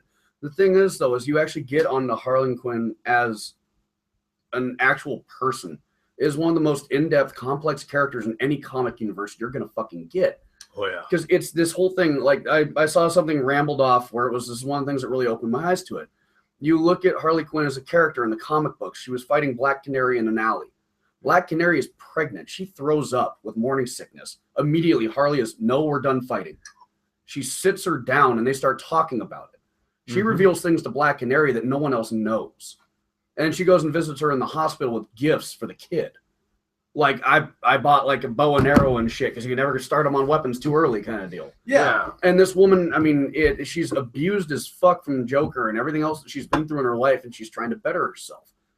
Everything I've seen of her so far in Suicide Squad is, I have a really skimpy outfit, and I'm going to play the airhead blonde. We're the bad guys. Yeah, I don't like the representation I've seen so far. And I know that trailers don't always give the whole thing for the movie. I get that. But so far what I've seen, I'm not impressed with. That is a much more complex character than they're giving her credit. Well, how do you capture that in a trailer though if you would do it? Well, again, and see that's the thing though. This is also DC's trailers though, and they give everything away. So what we're being shown might actually be what the fuck they are. I mean, they gave everything away in Batman v Superman. Yeah, they give you the scenes that they want you to go and watch the movie for. Yeah. So that's where I'm really hesitant on this. Which is a good segue into Batman v Superman. And we'll talk about new Batman. So, Batfleck. What are your thoughts on Ben Affleck as Batman? I don't know yet. I look at it from the sense of I go back to the Daredevil movie. Honestly, I was talking to David at work about this one. It was a little early in Affleck's career for Daredevil. I feel if he would have done it now, with the acting prowess that he has gained throughout the years of doing this, he probably could have pulled that off better. I know you're going to argue with me, and I'm fine with that. I don't care. No, I'm not gonna argue a whole bunch. Like, you might be right, but still, like, I still cringe at the idea. I'm right there with you. That's the thing, though. I can't Pull a Batman v Superman. I cannot see Batfleck. I just can't get behind the idea. Unfortunately, Which one? it doesn't feel right to me on that. It's just pull up Batman v Superman. Good lord. So I'm actually excited for Ben Affleck. And I know that this is kind of an odd thing to say. Here's why. And it actually is because of Daredevil. Not because of the theatrical release, but because of the director's release. They try to actually make Daredevil differently. And the producers and the studio themselves got in and made him change certain things around. To where it was very, very... It was shit. All right, let's admit it. It was shit. And he wanted to do a lot of the stunts himself. They didn't want him to, so they made him CGI. Then Colin fucking Farrell as Bullseye. I don't know. Horrible. I don't know. But Affleck, though, this is a guy that's... He's an amazing director. He's a great actor now. He's got a great range. No, he does. His repertoire has definitely gotten a lot more impressive as the years have gone on. I think he's going to make an amazing Bruce Wayne. I think he's going to make one of the best Bruce Waynes since Michael Keaton. That's a hell of a statement you're making. Michael Keaton was a damn good Bruce Wayne. Just Ben saying that's it. Affleck, though. Christian Bale was the best Batman, but he wasn't a good Bruce Wayne. Michael Keaton was a better Bruce Wayne than a Batman. What? You had the look. Go ahead. No, I'm So- not. no, go ahead. I'm over here Hey, surfing No, the internet. no. He said something, and you had a look on your face. I was watching you. Go ahead and say it. Come What on. was it? But Just Ben pull- Affleck, though. I said that, but Ben No, Affleck, though. No, it was the whole. It was when he started talking about Christian Bale being the better Batman than the Bruce Wayne, and him not being a good Bruce Wayne at all. You had a look on your face that said, Oh, no. So- I'm not even thinking about that. Like, just Ben Affleck seems to me to be a horrible choice. Why is that? I don't see it. Like, I don't see it. I see Ben Nobody's Affleck aimed- as goofy. I see him as a goofy fucking guy. I don't see Batman as being goofy. What movies has he been goofy in? I've just always Top gotten up. that vibe from Ben Top Affleck. up. Yeah. "That's all right. You asked. You asked. I pulled out. Valid point. I'm just throwing that up." Valid point. God, that's such a good. So Nobody's Angel says he's got big shoes to fill. Yes, he does have big shoes to fill because Christian Bale was an amazing Batman. Like I said, I'm not going to say he's going to be the best Batman, but I think he's going to be one of the best Bruce Waynes that we've seen. You see that shot of Bruce Wayne holding the girl, and he's running into the falling building.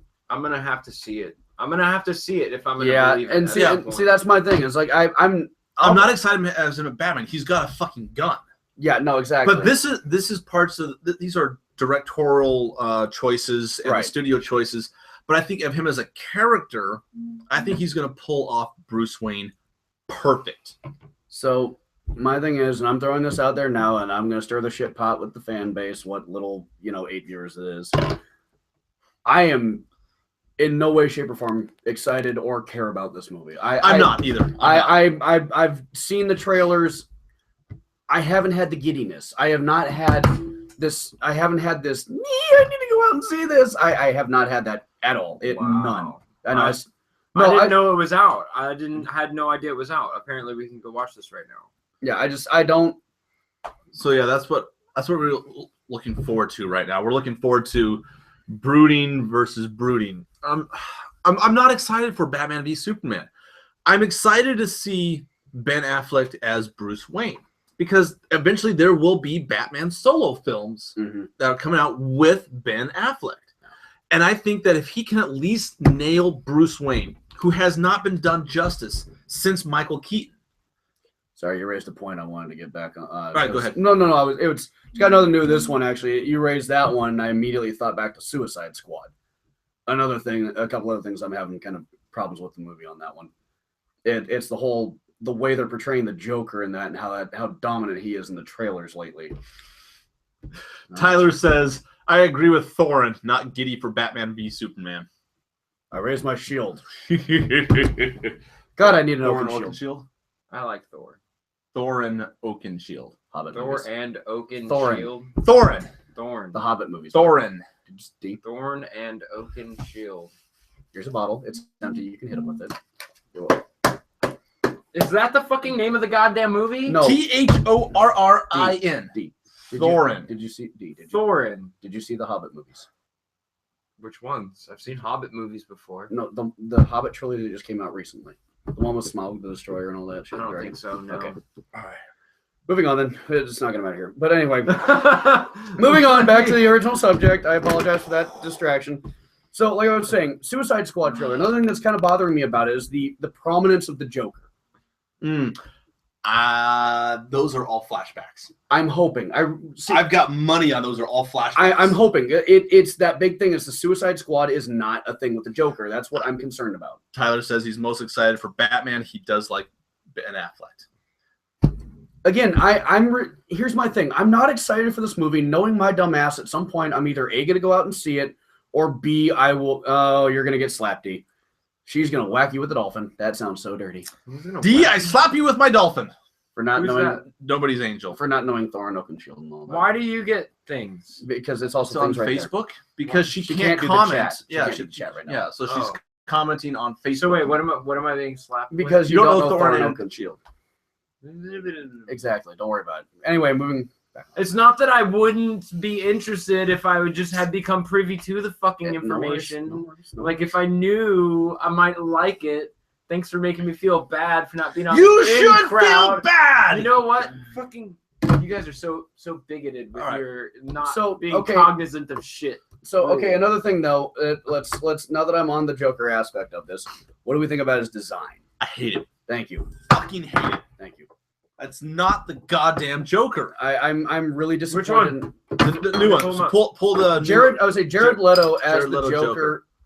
Jared, Which is really weird to me still. Leto. He's a method actor, so I have hopes that he'll pull off a Joker, but I don't like the design. Yeah. Oh, I did not spell his name right. Pull but up. this motherfucker. What's this? Oh no, don't pull that up. Just Just pull up this one. Yeah. That's the one. So this is the Joker from the comics versus Jared Leto as So- Joker. I would say to really signify, the one on the right is from The Killing Joke. Yes. If you have not read that, do yourself a favor, God. read that goddamn comic. That is by far and away one of the best ones out there. This is from after he falls into the vat. Yes. The one on the left is Jared Leto's incarnation of this. I don't even know what to. No, feel I about saw this. I saw this awesome meme. It had who was the guy who played the original Joker? He had the mustache. In the old like TV the old show. Oh, the old TV show. Oh God, I couldn't tell you that. Caesar. one.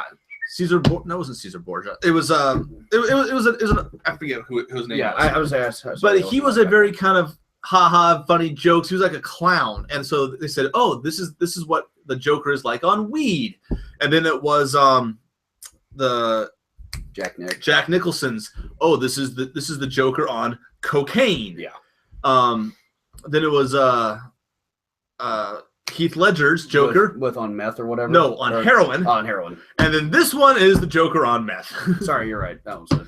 And right, he does look Caesar like Romero. Caesar Thank Romero. you. Thank you. That was me. Yes, thank you very much. That's cool thing about him is he never shaved his mustache. Mhm. He just put white paint over his mustache. He's like, I'm not shaving for this shit. Well, look how fuck you. fucking I get it. look how fucking boring these tattoos are for a moment. Well, and it's just the generalized look of him. It's like they tried to make him into like a punk to fit in with the rest Yeah. of the Suicide Squad. He said, "Well, feel. why do you got ha ha ha ha Because for he's, your chest Because it's the piece, Joker. sir?" It's But the no, Joker, look, dude. but again, look, we these have are this tattoos he's done on himself. redundancy over here. I like the tattoos as paying homage to certain parts of the comics, Yeah.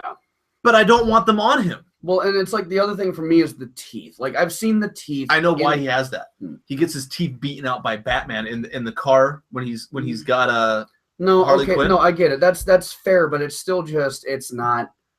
To me, it bothers me. 'cause Oh, it's it not- does. I hate him. I What absolutely hate about him what about the tattoo on his forehead? because he's man? damaged. Well, Exactly. See, this is why I'm You not know- a fan of the design so far. Yeah, I I hate the design.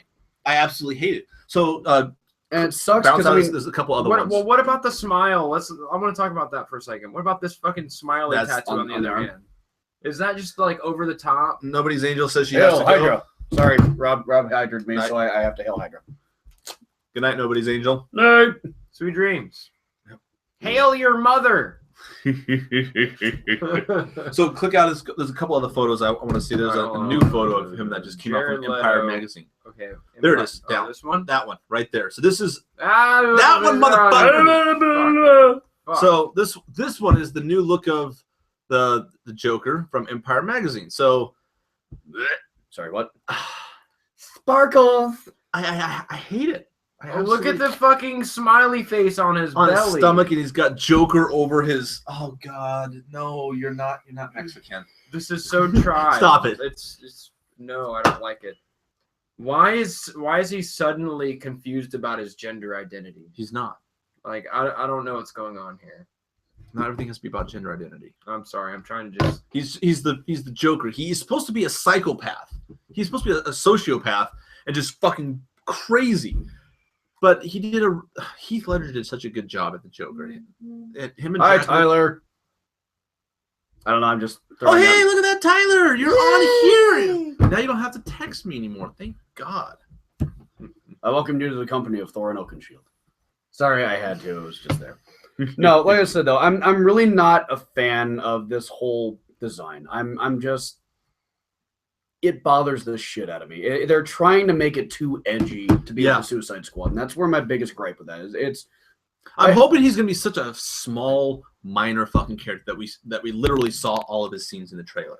That's what I'm hoping for, because I want Suicide Squad to be good. Now that being said, I am feeling a little weird admitting this. When he's sitting in the nice circle of all the weapons and he's laughing, that man has a good Joker laugh. Oh no, he does. Well, let me ask this question, because like I think this is sort of relevant to the Suicide Squad thing.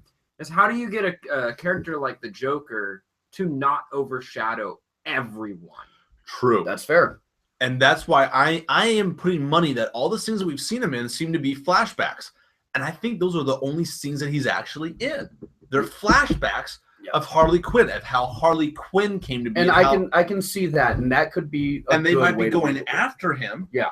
And at the very end he'll show up and then he'll be in the next Batman flick. I can see that. And if that's the case, thank God. Because otherwise this is a Joker movie. Yeah. He overshadowed Christian Bale in The Dark Knight. He did. And see, but at the same point in time, here's my other thing on this, and I think one of the reasons why they're doing it is because they are trying to get as many people to fill the seats. Yes. And they figure, tease the Joker, you'll get more bodies. I mean, and for what it is, you've got people that have been following Leto since he was the singer in 30 Seconds to Mars. He was? Yeah. Oh. Is the same. That really threw me the fuck off, him? too. Yeah, that's Jared Leto, the singer for 30 Seconds to Mars. Wow. That threw me the fuck off, too, when I heard that. I'm like, wait a minute, Leto's an actor now? I didn't know this, because I only knew him. Apparently he's a method actor, too. Yeah. See, he hasn't gone out of character. He doesn't go out of character. He's been the Joker since the beginning, including where they had to like talk to him like. Yeah, where he was handing out like sick and demented joke gifts on set and everything. Yeah. Like, I mean, don't get me wrong. I'm happy. Appreciate method actors. Yeah, I'm glad he got into that, but still, I don't like the look. Anyway, my rant on a whole Suicide Squad thing done. Let's get back to BVS. Tyler says he's too sexy to be the Joker, and Lucas says Joker to me should not be dressed like this. You're right. I think Joker has a class to him. Yeah, Joker to me is even Heath Ledger's Joker. Mm-hmm. He was wearing a 3-piece suit. It was disheveled, and it was like he was trying to be. Fit his Joker though. That's the thing. You look at Jack in the head. You look at Jack Nick. He's got the zoot suit style. Mm-hmm. It fit his character for what he did in that Batman movie. It's the Joker to me is always well dressed, even if it's not done pretty. It's like he's trying to be like, oh, I'm supposed to look really, really well, and he's kind of failing at it a little bit. Yeah, there's never been like a trashy Joker. A meth addict fucking Joker is what this is. And Niece, I know Jared's done movies. It threw me off because again, I'd known him as 30 Seconds to Mars and not an actor. I usually get drawn into more of the music aspect of things. So you know what? I will give whoever concocted this failure here a bone.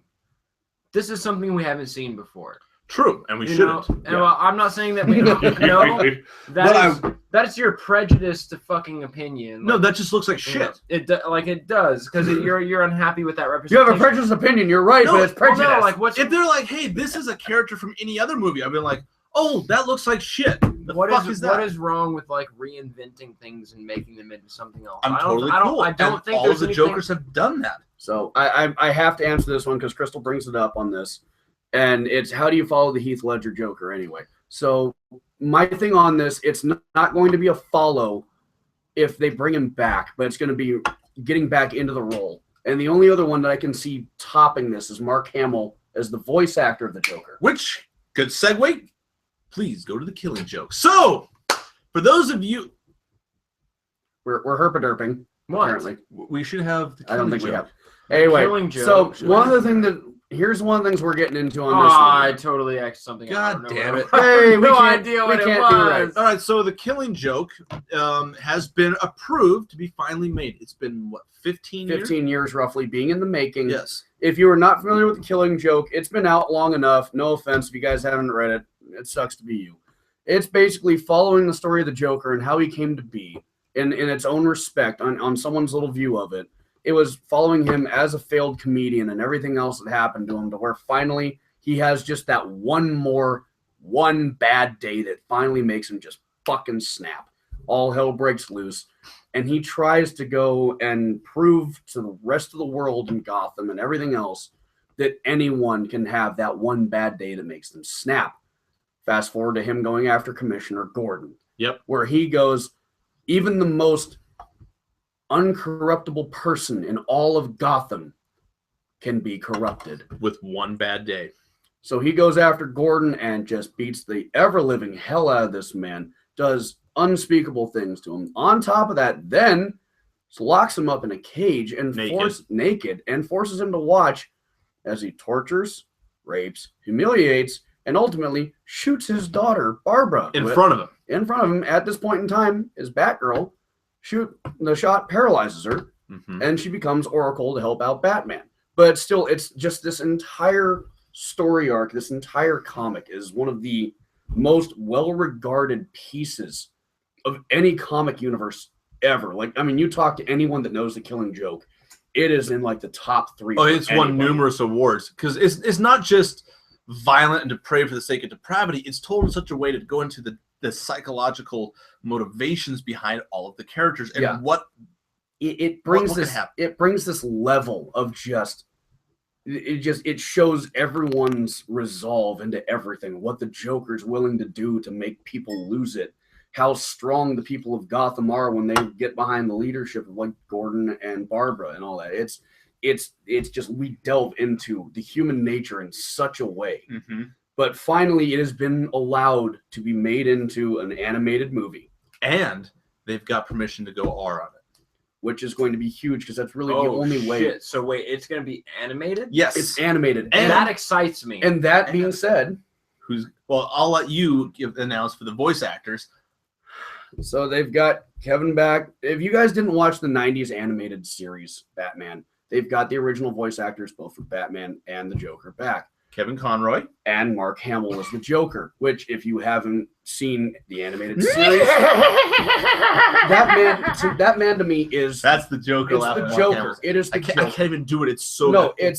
He is the Joker. I mean, it's the animated series. It's Batman Beyond Return of the Joker, the Batman Arkham games when Joker was in it. That man is the voice of the Joker. Go ahead. I just don't care.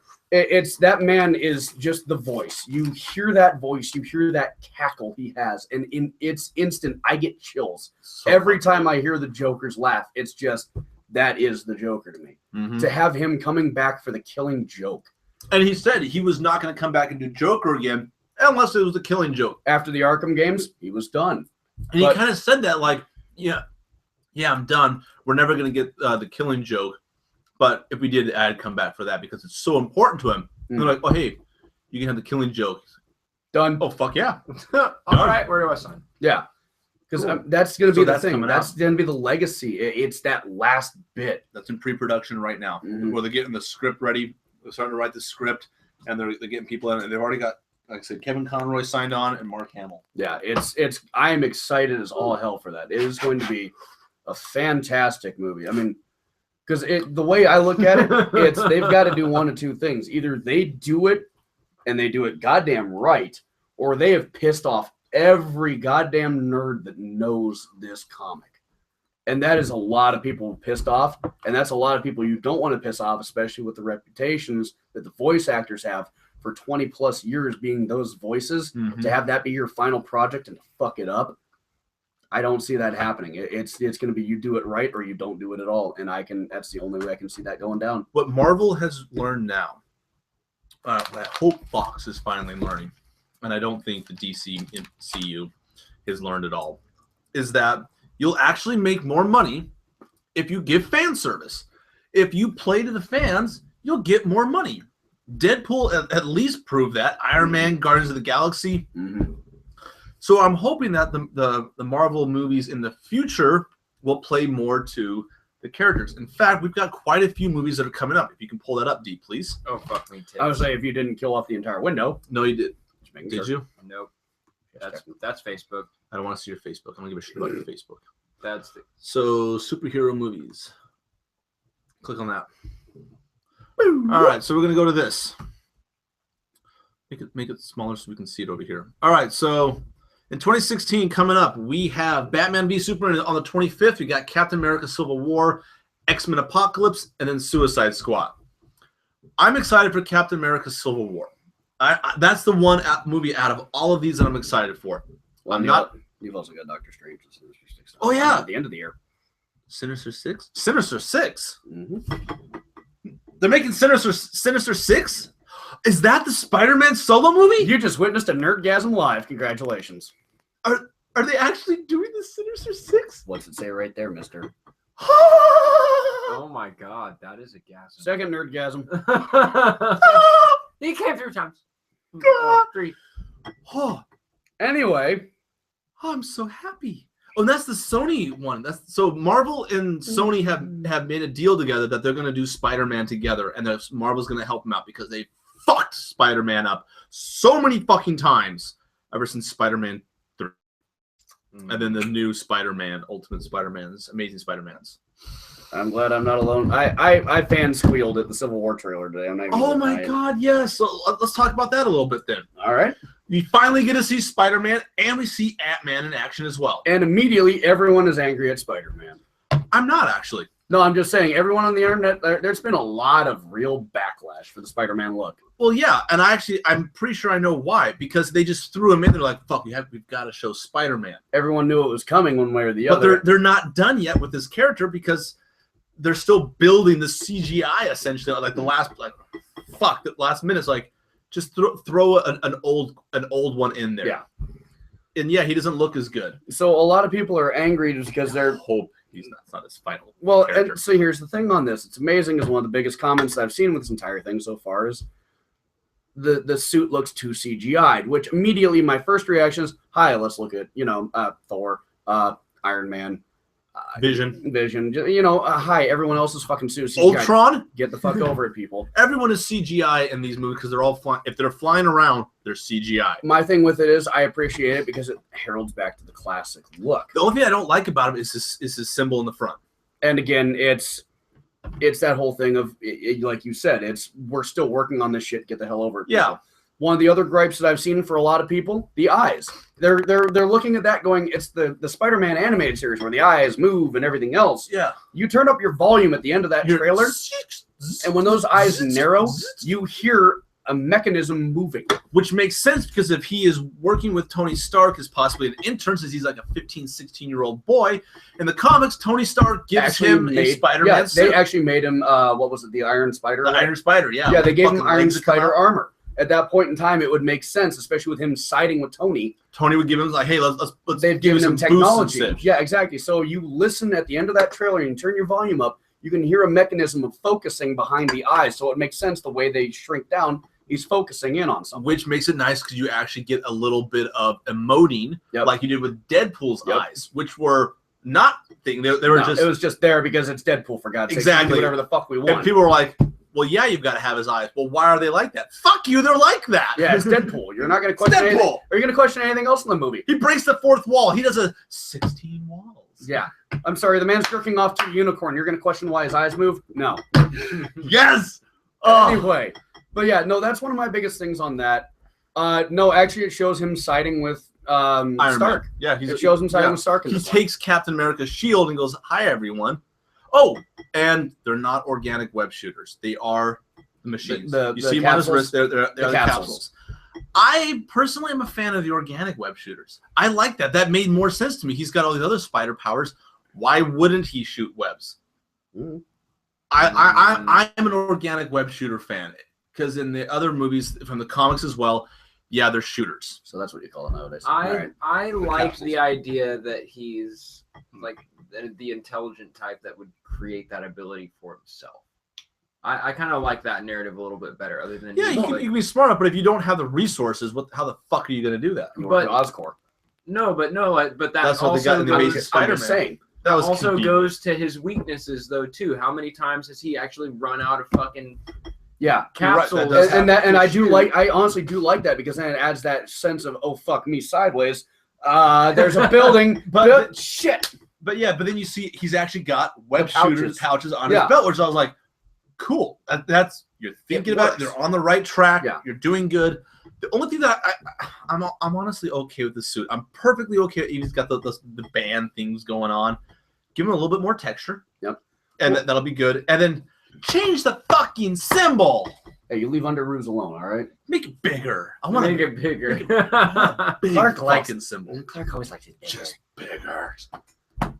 Bigger. Anyway, let's move back to that list. See what other wonderful horse shit we've got coming out. Because I saw a couple. Doctor Strange is coming out. This is a huge one for Marvel because they're going straight into magic. Yeah. Benedict Cumberbatch, by the way. Yes. Cumberbatch, as Kevin Smith calls him. And Doctor Strange, I believe he's a magician. He's the Sorcerer Supreme. And he's in Gotham now, right? Like we're seeing a lot more of him in that TV show. Is he the guy that runs Arkham? Is he Doctor Strange? That guy's pretty strange. Ladies and gentlemen, please, we ask you to direct your attention away from the cameras because it's about to be a murder live on camera. See, this is what I'm here for. Do you understand the difference between DC Comics and Marvel Comics? No, I don't. I see comic book things as being one entity. DC is like... I see a unified comic universe. DC is like Ford. Marvel is like Toyota. Well, I don't even know what... They're different companies. Okay, so I now see that Doctor Strange is Marvel. I'm with Nice on this one though. I've seen the look for Doctor Strange already. Oh yeah. I'm very impressed with that. I'm eager for that movie on it. Mm-hmm. I will say this much right now. I'm not super into Doctor Strange. I don't know a hell of a lot, but I'm excited for what I do know of Doctor Strange. I'm honestly pretty excited for this movie. I don't know a hell of a lot. I won't claim to know a lot. I know a little bit about him. Yeah, exactly. He's one of those characters I haven't really delved into, but I am giddy for it just because they got Benedict on. So the only person that's stronger than Doctor Strange in the dark arts is actually Doctor Doom. Yeah. Uh-huh. Okay, I this motherfucker. That one right there. He does not look familiar at all. So this is Doctor Strange, Benedict Cumberbatch as Doctor Strange. So click on one of these, the comic pictures of him. You see the similarities that they have. Whoa, dude. What the fuck? I'm trying. Like extreme close up. He is a Sorcerer Supreme. He was a physician that his hands were damaged. His fingers were damaged. They were broken, so he could not do fine manipulation anymore. Oh, so he's a physician-musician. He actually is a doctor. And he's a doctor of medicine. And then he started studying the dark arts to try and heal himself, and he became the Sorcerer Supreme. Go back to Benedict Cumberbatch. Benny and the Jets. Benedict Cunderfuck. Who the fuck is that? Wow, Cunderfuck. That was glory. Him. This fucking guy? Yes, this guy. Benedict Cumberbatch. He played Jesus. He was Khan in the new Star Trek. Oh my God, Cunderfuck. That's glorious. I'm so using that now. Thank you. Very welcome. That was amazing. I'm glad I'm not the only one who enjoyed it. Holy shit. Anyway, I'm excited for this one. I am too. I saw one on the list for I think it was 2017 that already makes me want to start a 12 gauge. Go to the list. Where's the whole list at? All right. They've got Fantastic Four 2 on there. I'll be the first to admit this. I didn't even see the new one. It just looks so atrocious. And I'm not going to. Yeah, it looks so goddamn atrocious. So this must be old, and because they've canceled that. That's no longer happening. I'm more interested in Guardians of the Guardians Galaxy 2? 2. Yep. Yeah. So Wonder Woman is coming out in June of 2018. And I hope she is 2017. over-sexualized. I really hope that we get a lot of sexy shit out of that. I would like to objectify the female form. This is really sad because do you know that. why Wonder Woman was created? She was created as a feminist icon. It was the combatant of everything you just said. Yeah. Exactly, and I want to take a crap upon all of the people that don't think that Wonder Woman should be able to be sexy. I'm ashamed to say that I'm your friend. So you don't want Wonder Woman to be sexy? I don't care. Is she not sexy? She's not allowed to be sexy? No. Look at what she's fucking wearing. I don't care I want to hit if she's that. sexy. Holy! I don't care. I want her to be a good character. Yeah. She's a great, I want her to be a good character. She's a great and very principled. So I don't character. need her to be sexy. She can be more than one thing at the same time. Fine. I don't care. I just want to see. I don't need that. I don't care. If she's that, cool, fine. If she's not cool, fine. I want TNA. I want a good character and a compelling story So what happens if I want a good character, a compelling story, and well acted. If they cast a flat-chested Wonder Woman, what the fuck are you gonna say about it? They did have a flat-chested Wonder Woman. When? Now. When? Gal Gadot. I almost went Spaceballs there. When? Now. What? Right now. Sorry, it was set up and I wanted to do it. God damn Gal it. Gadot, she's like a fucking B cup. Who cares? Wonder Woman has giant tits. Pull up Gal Gadot, please. Okay, I don't know. Who is Gal Gadot? I don't know who that is. She's the woman who's playing Wonder Woman. Gal Gadot. Gal, G-A-L. Oh, I gotta go to Google because we prefer it. Gal. G-A-L. No, just G-A-L. Gal. Space. Right there. Gadot. God, this is painful. Gadot. Gadot. She's an Israeli actor. This is so painful. All right, images. So she's gonna be Wonder Woman. This is Wonder Woman. Hold on, boobs. Yeah, he's doing that, folks. He's fucking doing that. All right, so is this her? Yeah, that's her. Look, she does not have huge tits. She can't be Wonder Woman. Yes, she can. She's fine. She needs to get a tit. Now do Gal Gadot Wonder Woman. Oh god. My Wonder Woman's got to have some big titties. I'm just saying. There, click on that one. Okay. There you go. It's armor. That's Wonder Woman. Mm. I actually hate the costume too. But I'm not impressed by this. She doesn't even look like Wonder Woman. She does look like Wonder Woman, but she looks like a typical DC universe Wonder Woman, where it's all dark and brooding and serious. I like the primary colors. Yes, so do I. But she does fit in the universe. She fits in this universe that they've created. If she had primary colors, she would not fit. She wouldn't. She doesn't at all. So they had to put her like this because they've created a universe that is consistent. DC Universe is basically the modern first-person shooter. Everything's in scales of gray and brown. Yes. I don't like it. I want my Wonder Woman to have primary colors and big titties. She doesn't. Move on. This is an outrage. Who's with me? Lucas says, I'm not impressed. She sucks. I like the primary one better. Thank you. So you can go watch the old series from the 80s. It sucked. Or the animated ones. Or the animated ones was the animated ones are actually really good. I will give DC that. They do some great animated ones. I'm excited to see how she's going to do. We've never seen Wonder Woman on the big screen. Oh wait, here, look at this one. She's got more of the primary colors in this one. That's Photoshop. Yeah, I was going to say that's what she should have looked like. Someone did Photoshop this, right? Yeah. That's what a lot of people wanted. As well, and I think I would have liked that a lot more because she would have been more to the character, but it still would not have fit the universe. Why? So one of the other because the DC wants a dark and brooding and serious universe. Well, fuck them. Like she needs primary colors. That's her agree, outfit. but that's DC's choice that they started this before Wonder Woman. They started this with Batman. So one of the other things I'm looking at this with Wonder Woman being in this movie, a lot of people keep talking. Oh yeah, Linda Carter. Yeah, Linda Carter was goddamn Linda Carter. Terminator, right? That was her from Terminator. Isn't that? No, that's not her. Never mind. Moving on, ignoring him. So one of the things I'm kind of looking at again with the Wonder Woman being thrown into this mix, I understand they need a way to basically introduce her into the whole fucking cinematic universe for this. One of my other looks on this, this is DC's attempt to combat Black Widow in the Marvel universe. They want a strong female character that the movie viewers that are the females can go and relate to. Because I mean, you've got so many girls that go and see the Marvel Universe movies where it's just like Black Widow's an ass kicker.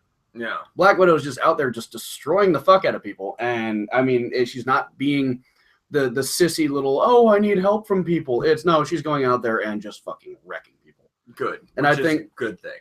right, and that's the thing they're trying to get. I think with Wonder Woman being introduced to this in its own little way, I mean, I'm all for it personally. I like the representation aspect of this. It's cool. Let's get the strong female character now. Let's not get the wimpy little I'm the damsel in distress bullshit. I'm sorry, you give me an Amazonian warrior who's gonna whip the crap out of people. Oh crap! I'll fucking happily watch that shit. What'd you do? You died? I'm pretty sure the computer's that. Yeah. Yep, yeah. and there it goes. We have no more window for all our Sweet dreams. Sarge shit. Computer His computer died. that just died. Oh, well, shit happens. Anyway, we had a nice little list going. We don't really give a fuck. I can plug it in and we can get our list back. How much I care. But I'd have to get up out of the seat. How much I care. Stuff. Look at card. Oh, what a hero. But anyway, like I was saying while you went away, one of the ways I look at Wonder Woman being introduced in this universe is basically the way to combat Black Widow in the Marvel universe. Is having that strong female character finally in the universe, because really there hasn't been that in the DC side. No. And so it's like we need to get someone in here basically to be the counterpart to Black Widow. The last strong female character DC had, they blew up in a building. Yeah, right. Amazing how that works, isn't it? Who was that? Rachel Dawes? Yeah. Yeah. In the Dark Knight. Remember when they had them held hostage in 2 separate buildings? So they actually got a strong female character, and hey, guess what? She did. Yep. Because we had to make Two-Face. Exactly. But anyway, so yeah, like I said, our list kind of went away for a little while. Guardians of the Galaxy 2. Yep. And we're going to have Kirk Russell. Hey, look at that. It came all the way back. So it's working on it. It's working on it. It's We're getting there. coming We're back. getting there. I'm at 2%. It's not up there though. That no one can see. This Oh, you shit. didn't rejoin. Hold on a minute. What a dick. Go to your Facebook. Rejoin. I'm working. So then on there's also been the talks of Sylvester Stallone getting dropped into this one for Guardians 2. Really? Yeah. As what? I don't know. Hopefully as a rock. They, No, like I'm serious. Like they just paint him up to look like a rock, and he just sits there. Oh my god. It's not my fault. It's not my fault. It's not my fault at all. I did nothing wrong. Don't judge me. All right. there's plenty of judgment to go around, friend. I'm screen sharing now. So fuck you. All right. Victory's Go back mine, to the cat. list, Deal with please. it. Boom. Where there's the not big enough titties that I was complaining about earlier. And in her primary colors, which I I like the color look of it. Awesome. But that doesn't fit the universe, though. It doesn't. I don't understand why it does not fit the universe. Can It's you explain too- that? Again, Bright as and I not- said, the DC universe nowadays is comparative to modern first-person shooters. It's just matted browns and grays Look at and blacks Superman. and stuff. They took his trunks off. Yeah. Superman had red trunks that he wore. I want my goddamn red undies back. Yeah. So So they're trying to make it look more serious and this more still- realistic. This still does look. And there's too much serious. color. It doesn't look like combat armor. Go back Look, to like compare that to. go the other one. Okay. This looks more like armor. All right. this Which one is Iron Man? Marvel. They're same. No, They're not. No, Different. they're not the Different. same. Different.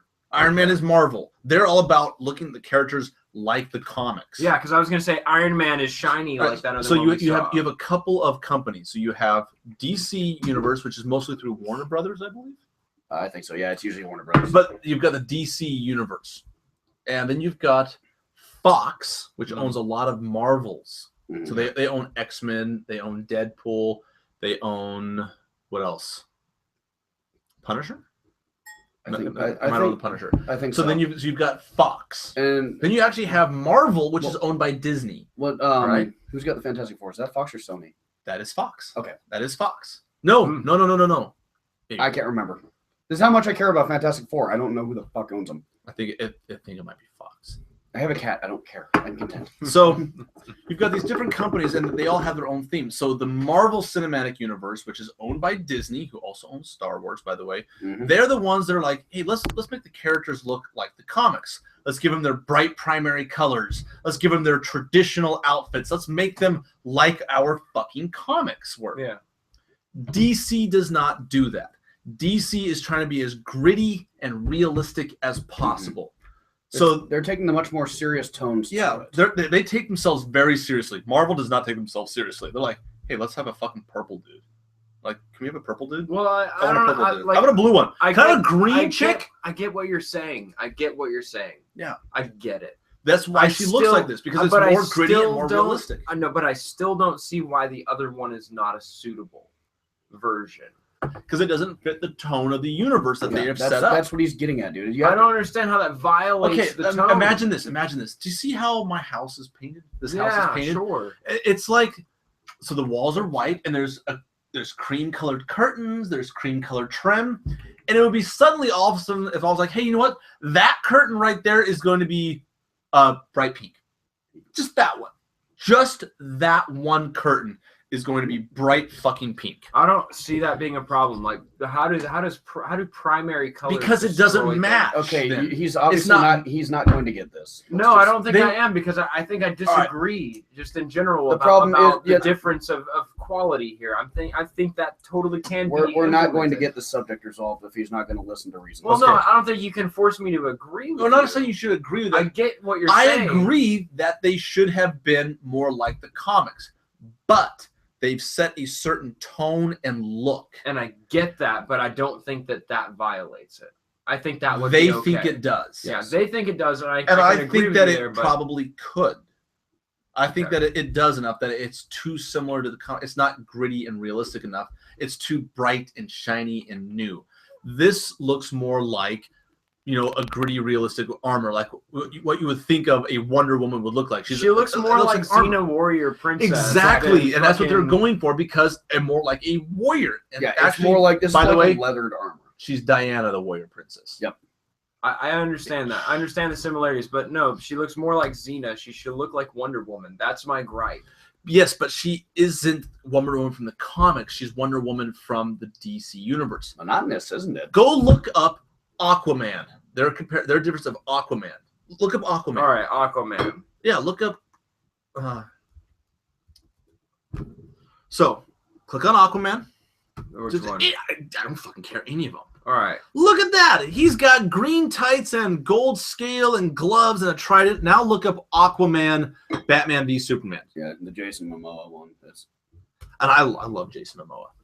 Okay. Look at the difference there. So Okay. click on this picture. This one. Yeah, this will show the difference between the two. This is the look that they're going for here. This is what they want. This gritty, realistic, dark, muted colors, not bright colors, muted. You could still do it muted. Like this, the picture on the left has like no fucking color inside of it at all. It's definitely a grayscaled variant, but I don't see them doing more. Here's my thing. I get where you're going. It definitely looks just like a standard grayscale just to give the look. It's a but presentation. there's a tiny bit of color in right. What I was gonna say is I can see them doing the color, but it's not going to be as vibrant. That's what I want. Like you can do your dark and gritty thing. But that's the problem, is that they, again, as Clark has said, they've set the tone for the universe as dark, realistic, gritty. That's what they did with the Batman Begins and all that other shit. They set it dark. But that's fine. I don't think they need to totally change. But they're going to. They don't need to, but they did to make it fit the realistic. I'm saying you could still get those colors. You could darken them. It could still be branding for Wonder Woman, because that's what Wonder Woman fucking looks like. And they said, hey, look, there's her armor and there's her stuff. Superman, he's there. There's his suit. He's got the red cape and the blue suit, Batman's suit. But it looks more realistic. So they made Superman's blue suit without the red trunks. They just made it blue. Well, why is he wearing a blue suit? Oh, it's a space unitard that all of the crew would all wear underneath their regular clothes. Yeah. They're making it seem more realistic. I'm part cat now, apparently. Yeah, she's been shedding a lot. Yeah. Apparently. So they're trying to go for a unified look where it's a world that looks similar. So you don't all of a sudden have these guys in these bright, flashy clothing. You go to the Marvel side and you go, okay, these people all of a sudden they're in red, white, and blue, and then everything's shiny and things look newer and happier.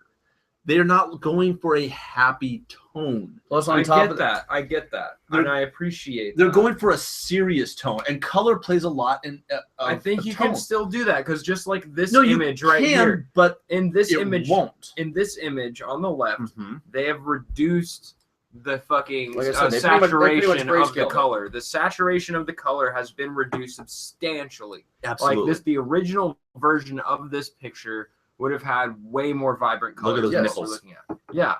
So You can't like, see the I nipples. think you could still take what like originally like Mhm. Wonder Woman looks like in the classic sense that we all remember, and you could still dumb it down to this grayscale to where it still resembles it, but it's still grayscale. It's still Look dark. up the Flash, DC, Batman v Superman. And also, Flash. Aquaman is actually one of the most badass sons of bitches out there. So Surprisingly, he's a pretty badass character. So this is what their Flash is going to look like. Supposedly. Which one is a good example. Look at that one. This one. That might be fan art. Nope, that's fan art. Yeah. See, that's the Wonder Woman I'm talking about. I'm okay with That's this. that's what they want him to look like. Scroll back up. So, do we even have pictures of the Flash? I don't think there's really anything out there yet. They're pretty much going to base off of what they're going off of the web. Like web I see, series. yeah, I see most of this stuff. What is that? That's supposed to be the Flash. That doesn't look like anything I've seen though. Well, again, it's completely different aspect of what people are doing. I don't think the Flash is going to look like that. No, it's they're going off of stuff that's on. Again, they're going off. The That's what the Netflix Flash series. is supposed to look like. He's supposed to This look guy. like that dude. He's Yeah. skin tight outfits with these bright red, and he's supposed to look like the Flash off of. Well, even the Flash TV show Yeah. doesn't look like that. He looks more realistic, where it looks like leather In armor, this show. You mean that? Yeah. That's the Flash. Yeah. Right there. which looks similar, but that also looks like a realistic costume, and I appreciate that actually. Yeah. It looks like that's something that you would come up with in real life. Like, hey, Well, okay, you'll want to look at it that way. It's kind of like what Deadpool did. Same thing. yeah, It's that same look. It's got that very obvious. I'm working with what I have in the real world aspect. yeah, they've been trying to make the costume. Yeah, exactly. After the white one is bloodstains. Yep. Yeah. So they're going for a certain tone. Colors and the costumes are very, very important. The lighting. And if you have one character that's just radically different from all the other ones, they're not going to work well as a group. Mm. They have to look the same. The world has to look the same to match the story. That's why certain things look the way they do. That's the Batmans. I don't give a fuck about them. That's cool. That is cool. That is cool though. That's a good picture. All right, here, we'll click on that one. Just to humor people. There you go. There's the Bat family. Nightwing, Robin, Red Hood. Who's this guy? Right Yeah, I'm here. gonna make it bigger. There you go. Who's this motherfucker? Because The guy That's on the Nightwing. red. Oh no, I know. no, that is that Batman? Is that Batman Beyond? No, that's not McGinnis. That's Nightwing. Yeah, I was gonna say, that's Yeah, not- look, that's look not at the McGinnis. fucking. That's No, Terry has that whole fucking straight yeah, full hood and then the ears and shit. It's not. because that's Jason Todd. That's Damian Wayne right now. Mm. So that's Nightwing was who's the original Robin? There's 3 versions of Robin in this. That's seeing. Tim, isn't it? Right? Tim Is Drake that might be 3? Tim That's Drake. Tim Drake. That's Damian Wayne. That's the original. Yeah, I can't remember what that Dick Grayson. Dick That's Grayson. That's Dick Grayson. Jason Todd. That's Barbara Gordon. And I feel like such a dick right now on this, looking at this though. why? Because my first thought after that was thinking the Under the Red Hood. This is the female Robin. Fuck, what's her name? Jillian. You know what? I have no idea about that character. I did not know that there was a female variant or Mhm. spinoff. Yes, of there that was character. Female and- Robin. Yeah, we were looking. She's it up. Robin 4. No, my first thought after looking at this thing is actually I was sitting there thinking about the Under the Red Hood animated series, and I really wish there was just like a bloody splatter on the wall. Hey, there's Jason Todd. Just to be that guy, just because I'm an ass. I know that Bruce found him in the animated thing, but still, I just thought it'd be funnier than shit. Like, hey, where's Jason? There, over there, a little bit down there by your foot. So Lucas says personally, I don't like the lack of color. I'm not a big fan of what DC's doing with their stuff. They could be doing so much more. They could be doing a lot cooler. Now that being said, I do actually like the new Superman outfit. I'm not convinced on the Batman suit. I think here's one of my things. I think that's kind of fucking the DC universe over. They take themselves too seriously. It's not even just that. It's where their intellectual properties reside. They're too scattered. It's Marvel's got the one team of creative pretty much. Like, we're running this aspect. I understand that might not be good in some respects, but it's good in others. DC feels just too dispersed. It's everyone's got their own vision. No one's really coming together to form something. They're just kind of having to play off each other's universes. Nothing really melds together. And that's, I think, one of my biggest complaints with DC. It's they're tardy to the party in this aspect of, like, you're trying to get into the game when Marvel's got such a head start, and they're trying to pull so much out of their ass to catch up. They're sitting there doing buddy flicks and group flicks and all this other stuff without really establishing some major pictures to begin with. I think this is... I'm not excited for this movie. There's too many characters. Too much at once. They've got Batman v Superman. Cool. Why is Doomsday in there? No. Exactly. Why is Wonder Woman in there? They're trying to cram so much in there, and because that whole aspect, Wonder Woman's there to give her shoot-off movie later in the next year. It's Dawn of Justice. It's all that. I get it. It's just like I said. They're trying to do so much so quick because Disney Marvel has such a long extended head start on this. Where it's like DC's like, shit, we're behind the 8 ball and we need to catch up. They're trying to throw out a bunch of quantity and not so much the quality of the flicks. That's where I'm concerned. That's why all this stuff I don't like Batman vs Superman. I don't like Suicide Squad. None of these movies are making me feel excited. Yeah, none of them. These trailers are just, okay, we're doing this because we have to. And then they're gonna have Aquaman in there as well as a cameo. Yeah. When they're gonna have the Flash as a cameo. Well, fuck, you might as well have Green Lantern and Cyborg as well, and there's the fucking Justice League. Well, they're already talking about dropping Cyborg in like one of the next ones coming up here soon enough. So, that's what we have right now. And if it was just these three, cool. If those were the only 3 characters in there, if she's the one that gets between Batman and Superman and stops them from fighting, that would have been awesome. But no, what stops them from fighting is that she starts fighting Fuckstick McGee. Fuckstick McGee. Yeah, Doomsday. Yeah. Because Lex Luthor, another major villain, is in there. We've got everyone in there. We've got Perry White coming back. I thought that what's the actor's name? Guy from The Matrix. Lawrence Fishburne. Yeah. Oh, I thought you were going to say Keanu. Lawrence Fishburne did a great job as Perry White. I think he was amazing in that. But they've got so much in there. And they've got so many characters that you have to do justice to that you're going to end up doing justice to none of them. Right, and that, like I said, it's not the dawn of justice. This is the death of justice. They're trying to cram so much shit into this, where it's like you have so many quintessential players in the universe getting just thrown together into a clusterfuck movie. Where we're doing this because we have to set up our universe and all of our cinematic stuff coming up, so everyone needs to be thrown into the movie somehow. And it's like, or you can just calm your fucking tits, rearrange your order a little bit, and make something better happen. Yeah, because what they should have done, and what I would have done is like, hey, we're late to the game, right? Fine. Let's take our time and build our thing. And because Marvel's going to run out here in 2020, that's what they're up to. Yeah. And then they're phase 3. And at that point, they're going to have to start over. They're going to start rebooting. But at that point, you can say that in 2018, is really when DC starts taking off. And then you'll be able to go until 2025. And then at that point, you'll be the dominant one. And then you can start worrying about other shit. They did it. They're trying to catch up, so they're running alongside Marvel. They're going to lose. And that's the problem is it's just they're going to flood the market with so many goddamn superhero movies so quick. And it's just, I feel every effort's going to be rushed. It's just going to be, let's make this happen because we have to catch up. I don't like that. No, it's really not going to do it justice because there's so many good DC characters when you get into it. Yeah. And it's just, you can do so much with them, but because of that aspect where you're sitting there just trying to throw everything together and make it happen. Here's an idea.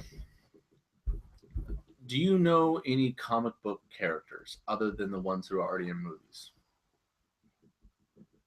Well, fuck, I'd have to take a minute to think about that. All right, you take a minute to think about that. What comic book character that has not been in a movie yet and is not going to be from that list do you want to see a movie made about? I have my personal favorite, or one of my personal favorites from is Moon Knight. I love Moon Knight. Moon Knight is considered the Batman of the Marvel universe. And he really is. But he's an interesting character. So he's got dissociative personality disorder, split personality disorder. So he has the spirit of this ancient Egyptian god possessing him, essentially, acting as a different personality. And when the moon is full, he is at his strongest powers. When there's no moon, he has no powers. He's got the moon mobile, the moon plane. He throws little moon stars. He's like Batman, but everything's about the moon cave. And he's a really cool character. We have 4 different personalities. He's got Moon Knight, Mr. Moon. What's that? Sorry, you say moon cave, and my first thought is they couldn't have done better. The lunar crater. Right? No, I know. But, so he's like the Batman, but as a character, though, this is why you drink it. So they know that he's got Mr. Moon, where he's like this upstanding citizen, and the cops know that when he's dressed a certain way, he's Mr. Moon. You don't arrest Mr. Moon. You arrest Moon Knight. Mr. Moon doesn't know that Moon Knight exists. And the cops know this. The cops know this as well. Do they really? Yes. They defer to this dissociative they personality. understand. Because Mr. Moon is on their side. He acts as a detective and helps them solve crimes. But the other guy starts causing crimes. No, Moon Knight is a vigilante, and he kills people. He kills bad guys. How do they know the fucking difference? It's been going on for like 20 years. I've never heard of this character before. It sounds complicated. It is. And this is why I think that he deserves a movie of his own. Would be interesting at these answers. Because he's a very complex character. And they could do it instead of just doing the whole position thing. I think they should do it as just the dissociative disorder. Mm-hmm. Because that's one. That was pitiful. She's the baby. Yeah, now. one, we need to see superheroes with more humanity about them. For example, do you know that Hawkeye is actually deaf? And Deadpool knows this, so Deadpool signs to Hawkeye all the time. Yep. Another reason why I love Deadpool. He's actually a nice fucking dude. He's like, oh, hey. When you're on his good side. And he pulls his mask up so Hawkeye can see his lips moving. Yep. He's the only one who does that for Hawkeye.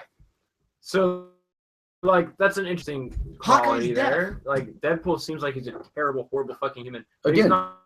He's just if you're on his good side, if you're one of the guys that he knows he can rely on, and all that, he'll be your best goddamn friend in the world. And he will. Yeah, he'll still be an asshole. Oh, absolutely. Well, he's an asshole, but it's talking to Hawkeye and he's insulting him, and he's got his. I'm gonna let you see them insulting you. I'm not gonna behind your back.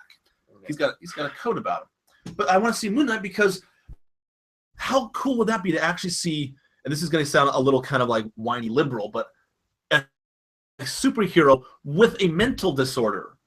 One, we've never seen that before. So as the writer in me goes, oh, fuck yeah, I love mental disorders because they make such good characters that you can be so complex. And it tells a good story. He's a very complex character.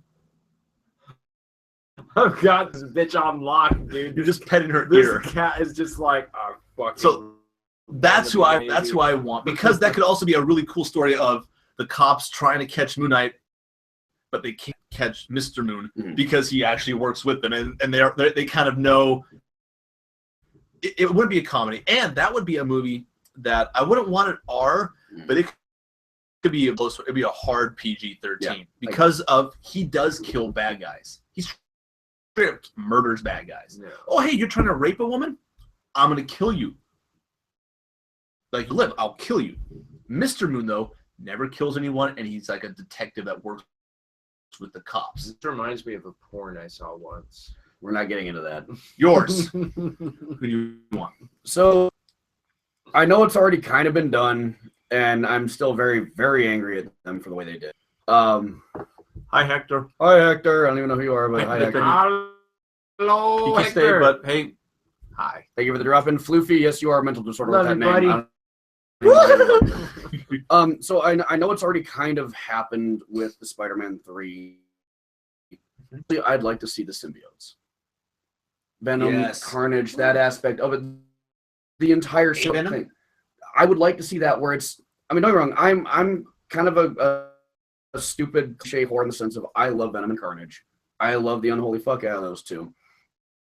I would like to see more stuff with the symbiotes themselves. There is so much potential there if they don't fuck it up. And that's where I'm really nervous right now with Sony announcing that they're going to do a standalone flick.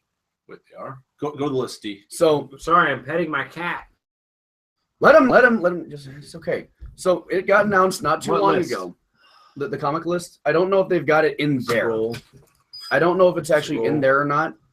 But Spider-Man spinoff, Venom Carnage, unknown date in 2017. so the thing with this is here's the shit kicker with this one. Because the agreement that they have with Marvel, Disney, and all this other shit, and with Sony not owning the rights really anymore in this respect, Yeah. the Venom movie, the standalone Venom flick, will not be associated with Spider-Man in any way or form. They will not have Spider-Man. Yes, because it's called Venom Yeah. Carnage. It's straight up going to be just a standalone Venom flick, and there's ways to make it happen, but it's going to be really tough. You could do it. It's possible, but it's going to be a stretch. And my other thing, I can't remember who the fuck the actor was that they had playing Eddie Brock in Spider-Man 3. Just don't do that. Oh, it's that Fuckstick from 70s Club. Yeah, you don't need it. Sorry. The reason that Venom is the size he is he takes over the human host, who's your quintessential high school fucking jock. It is, you had Eddie Brock as this big, massive son of a bitch. You don't take over a whiny little emo fuckstick. It is, you have Eddie Brock, a goddamn high school quarterback. I have to admit, though, that movie, with all its emo glamour, like I'm not gonna say it's good that it happened. It was a bad thing. It was a bad thing that happened to Spider-Man. But that's a moment. It's a Kodak moment. It is like one of those like, oh, that was not a good decision. See, but, but it like I turned out said, like it's terrible. I love the symbiote race. I love everything that is with that, and there is so much potential. And like I said, I love the fact, Carnage. now that we've seen what they actually are, yeah, holy shit, that's a fucking cool idea. Yeah, I would like to see an actual symbiote play. Honestly, one of the other things I popped into, but you have your stipulation and not on the list, hasn't had a movie. I would like to see a Ghost Rider movie done right. Meaning not Nicolas Cage. Yeah. Sorry. I love Ghost Rider. I have many, many, many Ghost Rider books, comic books, even the older more ones. Left Behind movies. Hey, hold a second. You not realize we haven't done for a little while? Smoked. Ah, fuck you. Exactly. See, he's on board with me. I was thinking about saying fuck the audience and going to smoke a cigarette. And believe me, if I could marry a symbiote being from outer space, I would. Fuck you. I wouldn't marry it. I would merge with it. You would merge with the symbiote? Yeah. Don't you mean the bee's knees? The bees! The bees! From Wicker Man? I just think Invader Zim when you do that. They were making fun. I'm just saying. See, the bees, Wicker Man. I get that. I just think Invader Zim. I'm not saying anything against that. I just think Invader Zim immediately. I'm just like flashing back to a reel of clips of him freaking out in all the different movies that he's ever done. Right. I'm sure you guys have Oh seen yeah, those right. compilations. Fuck and all that. The fucking Nick Cage freakouts. I love that. Don't get me wrong. Oh my god. No, when you whoa. We're woeing. We are woeing, by the way. Look down on Year Unknown. What do you see right there? Wait, you're unknown. Sandman. Okay. Oh, that's cool. That's very cool. I like how they have untitled Batman movie, untitled Superman movie. We're just gonna have a random movie. That's because that's like the third one, or they haven't come up because that's probably gonna fit in there somewhere. They don't know where. So also, just because Floofy's saying there's him to win, I saw a nice little announcement today that has me very concerned for Comic-Con, only because it's gonna turn to clusterfuck. Emerald City Comic-Con announced today that Jonan Vasquez will be there. I have no idea. I'm not familiar with Jonan Vasquez. Is the creator of Squee, Johnny the Homicidal Maniac, and Invader Zim. Oh, okay. I'm familiar with those people then. Yeah. So Jonan Vasquez is going to be at Emerald City Comic Con. It was already a cluster enough with Bobby Wagner and Richard Sherman of the Seattle Seahawks being there Thursday playing Black Ops 3. That's going to turn into a goddamn nightmare, and I'm not looking forward to that. This Thursday? No, when Comic Con starts off, I think it's the April 7th to the 10th. Okay. I was So say, how is Comic-Con out here in Washington? Have you been? Yes, I've been the last 2 years. Actually, it's pretty fucking big. Don't get me wrong. It is nowhere near like San Diego Comic Con. Okay, That's the biggest. I've been there. I've been there more than once. San Diego Comic Con is the biggest in the country. Nothing's going to compare to that in this country. It's That amazing, said, Emerald City Comic Con is pretty goddamn big. They actually extended it to 4 days this year. It was just usually Friday, Saturday, Sunday. Zombie Con. I think that's my favorite. one. Well, for me, it's just I like the Comic-Con here because it's the whole. You get every walk of life. It's not just we're going to be comic books. We got comics, cartoons, video games, just all that shit. You've got Comic-Con. I'm against. well, tough shit. Damn it. I'm against Con. We should definitely go to it. Flippy's like, haha, I'm funny. Fuck you, Fee. Honestly, I don't know when it's coming up. I haven't been paying attention, but if it is, we should. Well, Emerald City Comic-Con. I'm probably working because I just found out that I'm designated for 10s and weekends. Yeah. Well, oh no. Starting Monday. Hey, I'm on this not the same bandwagon, but probably soon. You will be soon enough. We're being treated like dirty hookers. We can complain about our work stuff after this. I wouldn't mind seeing an Animal Man movie. I don't know. I'm not familiar with that one either. All right, Lucas. So educate us. Yeah, that one. So D, who do you want to see as your movie?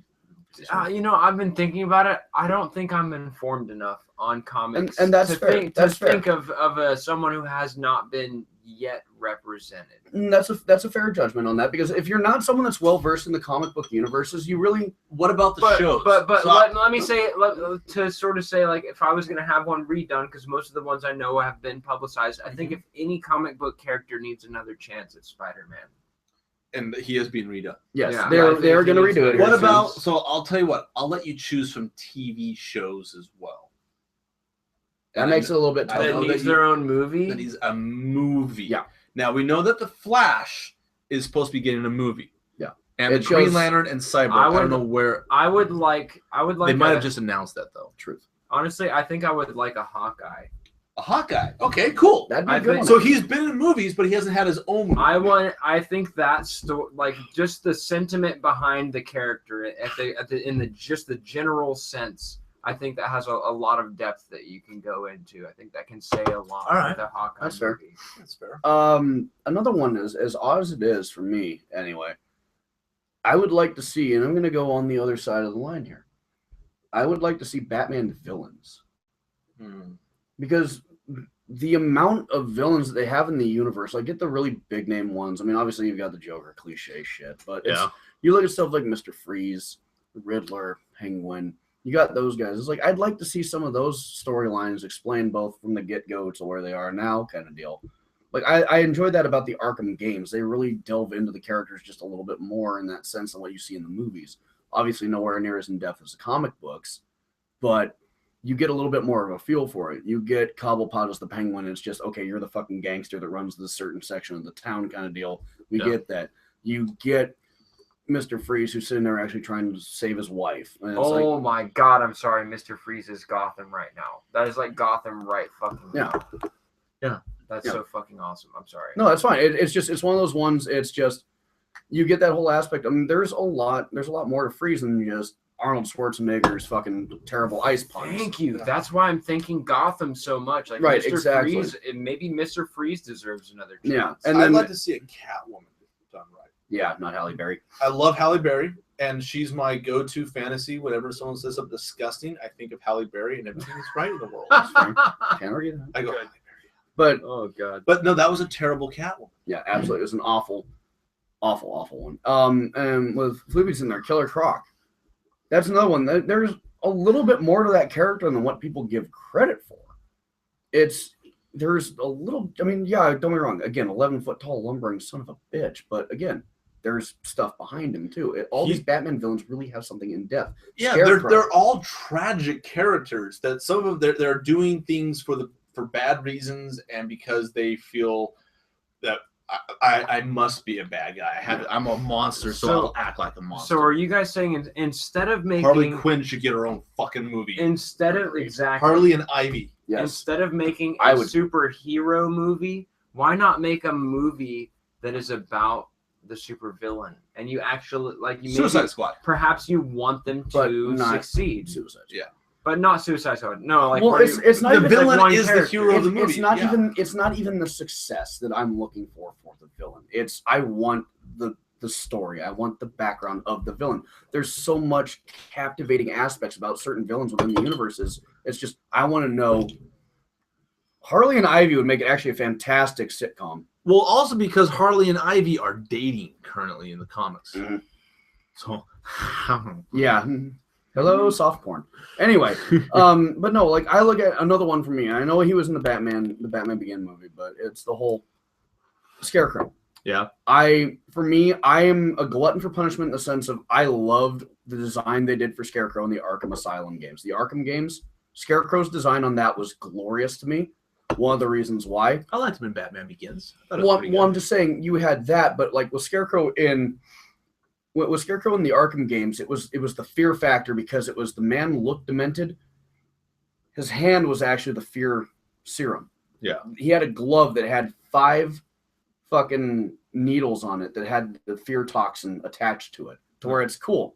I'm not just gonna gas your ass sometimes. It's gonna be I'm gonna stab you with a needle. With 5 needles potentially, depending on how bad I want to fuck you up. It's gonna be 1 to 5 needles with this fear toxin that I can just inject straight into you if I really want to get to you that bad. Yeah. So it's one of those ones of I would love to see like a Scarecrow movie. There's so much there behind that with him being the psychiatrist before becoming the Scarecrow aspect. There's just so much of these backstories of the villains that I would love to see explained further. Like what gets him to that point. I know the comics have done it. I'd like to see an adaptation on screen. You know a villain that I really, really want? He's Marvel. Is Taskmaster. Oh yeah. I don't know who that is. Taskmaster is awesome. And he's actually run up against Deadpool quite a few often. So Taskmaster, he's this dude that's got a skull for a face. Well, it's a mask that he wears. He's really cool because he actually does have a superpower, sort of, where he has muscle memory. So he fights you, and then he starts learning the way that you fight. You have certain moves. You have a certain fluidity of movement, a certain way of doing things that he learns almost immediately how you fight, so he can counter it, and he never forgets it. So anytime he fights you, he's using your own moves against you. Okay. That's kind of cool. Yeah. The only person who's beat him is Deadpool. He's not predictable. Yeah. He can't predict Deadpool's moves. So another dumb one I'm going to bust out on this only because I think it'd be fucking funny one way or the other.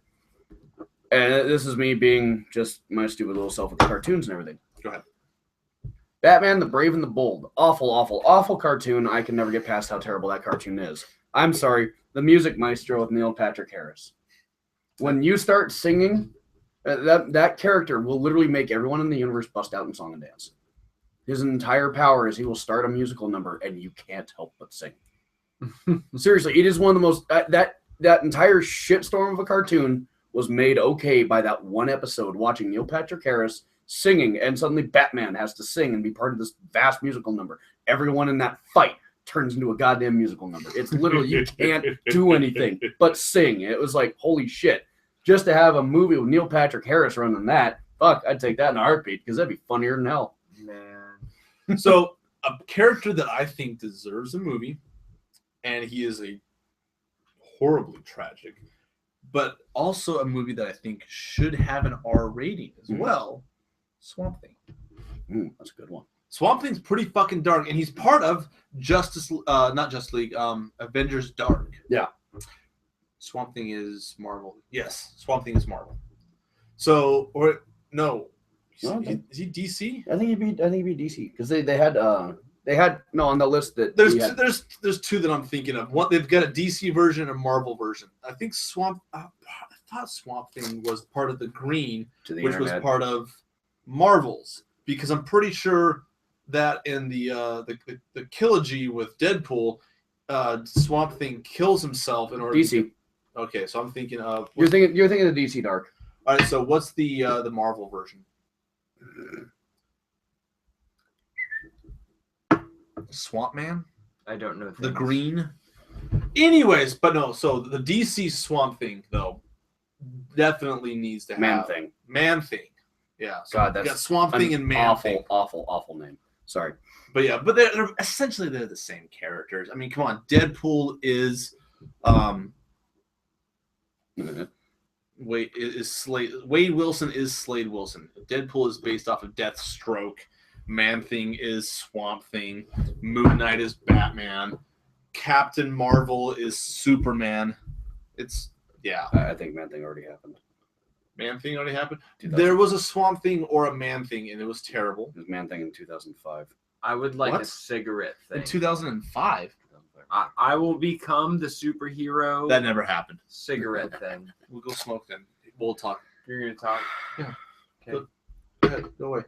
I will go. I'm gonna go smoke a cigarette. I want a well done Swamp Thing, and I think he should be part of the Justice League Dark. Yeah. And it's Well, like I said, on that list that D had pulled up, actually, there was one of those unslated, like, years still as undetermined aspect. They had a Justice League Dark on it. How the fuck does this thing work? Did they have Justice League Dark? Right there. Right there. Middle of it. Right there, Justice League Dark. Down. Oh shit! Right there. No way. Yep. And they think they had Swamp Thing in there? I don't know. I'm just saying they just have the Dark on that. Ooh. I'm not involved in that whole The villain thing. of that would be Solomon Grundy, because he usually represents the Rot Mhm. versus Swamp Thing in the green. And then you've got the Lantern Corps all that shit going on. Yep. So the Lantern Corps, the June 19th of Definitely. 2020 Green Lantern, that's going to be supposedly Green Lantern Corps, Yeah. not just a Green Lantern movie. So some of these things are different. So we're no longer going to have the Amazing Spider-Man 3. That's gone. It's canceled. It's done. I know they're working on Shazam. Whoa, 2018? 2017, a female lead Spider-Man spinoff. Like Silk. Oh, Silk would be cool, actually. I would love to see Silk. Mhm. Jack is Deadpool to me. So is Clark the top, or is the new man Bear the top? Have you not seen Rat before? The fuck is your problem? I was saying, douchebag? I'm pretty sure I've been around for Cynic a few times. Does Cynic not remember how this show works? Obviously not. Fuck our audience. I was saying, well, 2.5 hours into this, I'm pretty sure they're brain dead. Are we? No, we're only 2 hours into it. Oh wait, We're whoa. 2.5 hours, sir. Holy shit, we've been going for 2.5 hours. This is what happens when nerds rant. Oh my god, we should not do this. This is bad. No, we could have turned this into a multi-session segment. We probably should have. Son of a bitch. Well, hindsight's 2020. We're never doing the rambling tangent again. That's true. Until God next bless all you lucky people. You heard the announcement here. We're never doing this again. No, we're not doing the rambling tangent on a regular basis. This might be a special thing that we'll do, but it's not going to be a regular basis. So out of here, let's go back to the list. Let's go back to the list. That's fine. I'm just enjoying the chat and how dirty it's getting. Oh, baby. Whoa. Told you. Whoa! Dude, what the fuck, man? See, this is how boring we are. Is our Our audience chat's is- like, you guys are boring. I'm gonna talk dirty. yeah, pretty much. So out of this list on here, which ones are you least excited for? Because we know Fantastic Four 2 is not happening. We Thank know God. that Spider-Man 3 is not happening. Cynic, you bastard! I love you. That's amazing. Just joined and all this shit, but immediately, floofy ASL. Wow, we're going 90s, man. ASL. Age, sex, location. That's Oh. that's old school 90s AOL chat right there, buddy. God damn it, Floof. 420, 420, 420, blaze it. Doing that when I get home. I mean, didn't announce that perfectly. I'm sorry. Bud. Sorry, didn't say a word. I think the Black Panther movie is I'm excited for that one. Actually, I'm kind of curious to see what they do with that. I'm not gonna lie. And I'm also really excited for the Captain Marvel. Hi, friend. How you doing? Fuck is your problem? I don't know where my cigarettes are. Well, then maybe you should have done that before you went out there. God damn it, D, you fucking suck at life. Why are you even on this show? Because I'm a Is he good-looking rich fellow. I Wait. found my cigarettes, by the way. No, you're not. Hooray. No one's good looking on this show. We, I am. And you are. You're a sexy bitch. You have a problem. You have to deal with the fact that you're enormously, amazingly fucking good looking. You have to live with that. I'm sorry. I'm fucking sorry. Rat, back me up. Good looking fuck right here. No. No, there's hair like daddy ain't. He could do anything with his hair. It doesn't fucking matter. He could light it on fire. He'd still be fucking attractive. Wouldn't fucking matter. I'm with Nace, the Infinity Wars. I'm excited for that one. Yes. I I want to know what the fuck they're gonna do with Infinity Wars. How are they gonna make Thanos? What's his motivation for? will probably get tied in some of the other movies that get dropped in before Infinity. Yeah. In all fairness, I am completely with Slagman on that one though. There will be plenty of online outrage. I can totally see that shit, left and right. Why do you think so? Hi, have you seen the whole racism bullshit that's been flying around? Someone somewhere is going to pull racism out of their ass for one reason or another and just blow it up. Fuck. Am I wrong? Are we wrong? I want to say you're wrong. But come on, you know that Slagman is probably right on that one. It's going to turn into some bullshit online where it's going to be one thing or another going about race, and it's just going to blow up out of proportion. It's going to be stupid as hell. All right, hey, I got one. What? Who do you think is going to die in Civil War? I'm pretty sure that War Machine's going to die. Everyone seems to think that he's dead in the trailer. Who do you predict to die?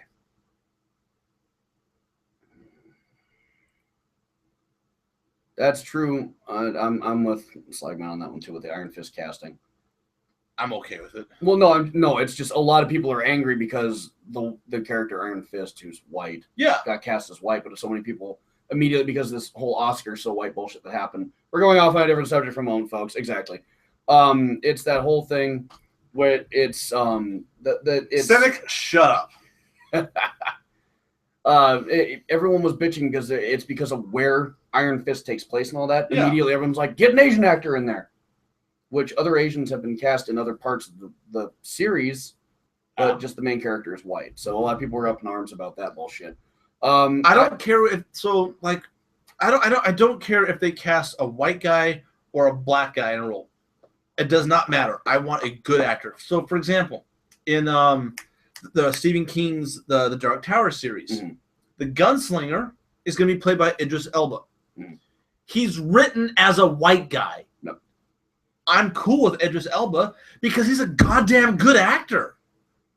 I don't give a fuck. A lot of people, you have to also understand, a lot of people are basing this off of what has been years of canon and all this other shit too. So I'm just saying that's where a lot of the nerd rage comes and I get that. If you can get a character that looks like the character from the original stories and is a good actor, awesome. Like Robert Downey Jr., Patrick Stewart, Ryan Reynolds. They were born to play those roles. They look like the character, they act like the character, and they are good actors in that role. Awesome. That's a bonus. If not, I mean, you get guys like dipshit Peter Quill, whatever his name is. Everyone loves him now. Chris Pratt? Yes, Yeah. Chris Pratt. Cool. He's not Star-Lord in my eyes. He doesn't look like Star-Lord. He's cool. He's funny. He's awesome, but he does not look like Star-Lord in my eyes. I'm still very happy with him as a character. Oh, yeah. Awesome. It happened to work out. Who else? Hawkeye. Sorry, not Hawkman. Hawkeye. God damn it. DC versus. It's past his bedtime. This is my third one. I'm a lightweight. That's right, you are that. So And I had a pretty big swig of the whiskey. So sounds like a person. Hawkeye.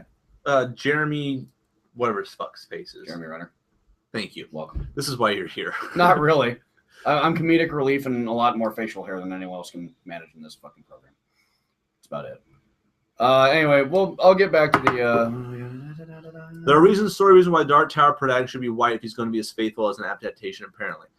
I know that, but I also don't care enough to. You don't need those parts in the movie. Yes, there are some people, there's some racial things in there.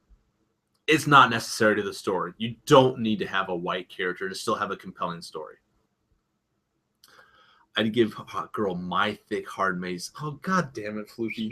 You go, Floofy.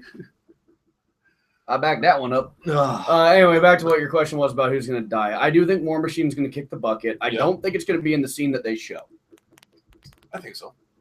I see them being that typical cliche dick aspect where it's War Machine goes down, Stark is holding him.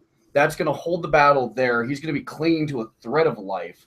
Something's going to happen later, done, and that's what's going to set Stark off. It's going to be he's going to have to watch his friend die while he's doing everything he can to save him. I see it being War Machine goes down, he pulls him back to Stark Tower or whatever, and he's trying to use all the tech he's got to save him, and that's what's going to make it to where all that tech's going to fail, and that's what's going to set him off and go, what the fuck? This is where we really need to get serious about the fucking Registration Act. Yeah. I think that's where that's going to happen more than anything else. Beyond that, I feel like there's going to be one other death, but I don't know who it's going to be, and that's going to bother me. I feel like it's going to be a character that's not a main actual Marvel superhero, but I feel like there's going to be another death that sets something off. All right, so I'm pulling up the cast of Infinity War. Mhm. I don't know who's been slated for it. Oh well, What the hell's a rapper, Mace? I don't know. Either you added an extra So, P or something. Here's who's going to be in Infinity War. Mhm. So these are the people who can't die in Captain America Civil War. So they obviously are going to be in Infinity War. Mm-hmm.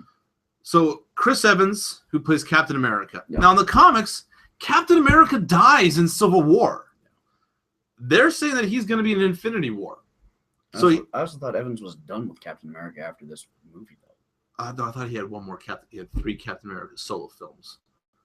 See, this is his second solo. No, this is his third. This is the third one. So You had Captain America, the First Avenger. You had well, apparently Winter he's in Soldier. Infinity War, which makes sense. I see, Maybe they'll kill him off in an Infinity War. I see it's either going to be he's going to come back as a small cameo piece and then probably die off. I can see that being the case. Tom Hiddleston will be, so that's Loki. Yes, Loki. Josh Brolin as Thanos. Mhm. Robert Downey Jr. Yep. as Iron Man. Again, Dan Stevens as Adam Warlock. Magus. Oh, interesting. Mark Ruffalo as the Hulk. Yep. Paul Bettany as Vision. So Vision's not going to Vision's die. gonna die. Chris Hemsworth as Thor. So he's He's not going to not- die. he's Chris not even in Pratt trouble. as Star-Lord. Yep. Benedict Cumberbatch as Doctor Strange. Right. Dave Bautista as Drax. Paul Rudd as Ant-Man. So he's not dying. Nope. Tom Holland as Spider-Man. Well, like I said, I think Chadwick Boseman. someone else is also going to on. kick the bucket, but it's not going to be one of the people on the team. I feel it's going to be one of those characters that's close to them. Elizabeth it's gonna be- Olsen as Scarlet Witch, so she's not gonna dying. die. Bradley Cooper's Rocket Raccoon, he's not dying. Well, again, he's not in the fucking movie. Evangeline Lilly as the Wasp, she's not dying. Nice. Vin Diesel as Groot, Karen Gillian as Nebula, Benicio del Toro as the Collector, Anthony Mackie as the Falcon, Anthony Hopkins as Odin, Scarlett Johansson as Black Widow, Jeremy Renner as Hawkeye, Brie Larson as Captain Marvel, Carol Danvers, Palm Clip as Mantis. Up, nerdgasm again. Who now? Who now? Come on. Kate Blanchett is playing Death. Hmm. They're doing the Death story. Interesting. They're doing Down boy. Down boy. Kate Blanchett is Death? Down boy. Ha. Ha. Down boy. Ah. Ah. I just came I was about to say, you good? Huh. Okay, again, back onto the original subject before you blew your fucking load like an idiot. Again, They're not so.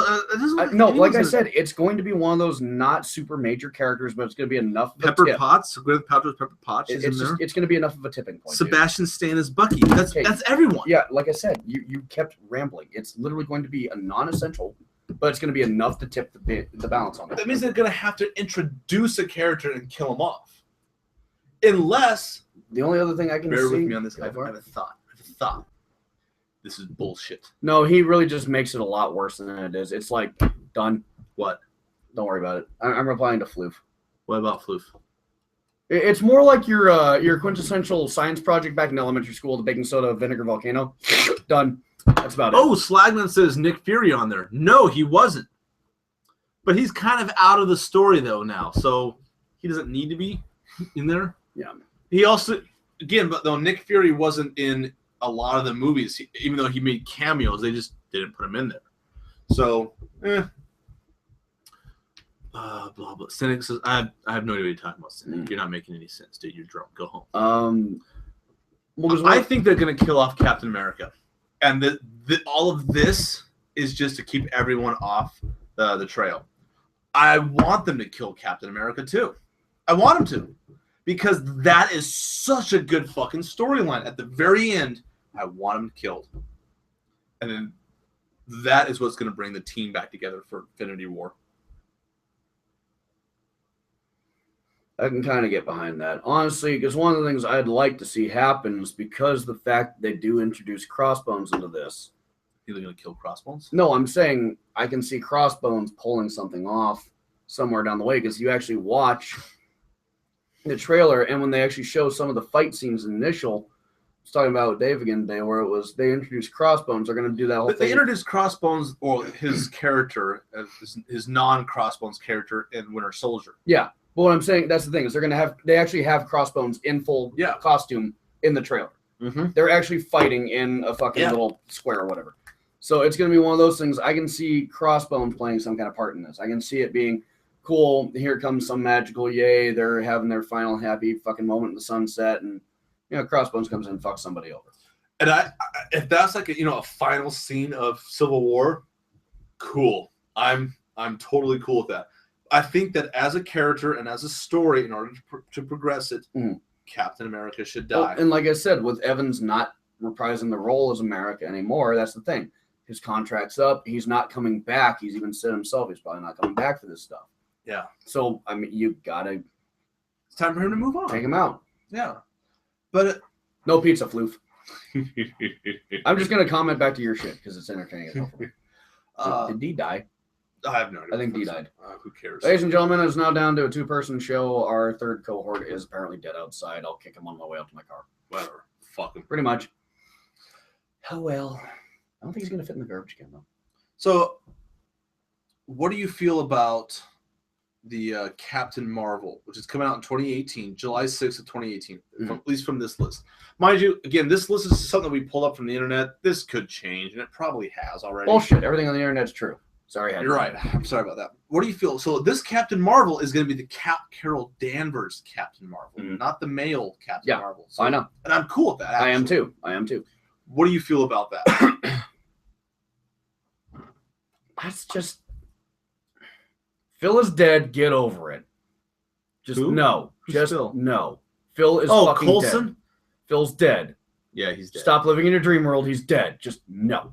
Phil will not come back. He will not make you happy again. Deal with it. God, I almost went fucking Lewis Black on there. That was slightly disturbing. Channel the rage. I am channeling anger.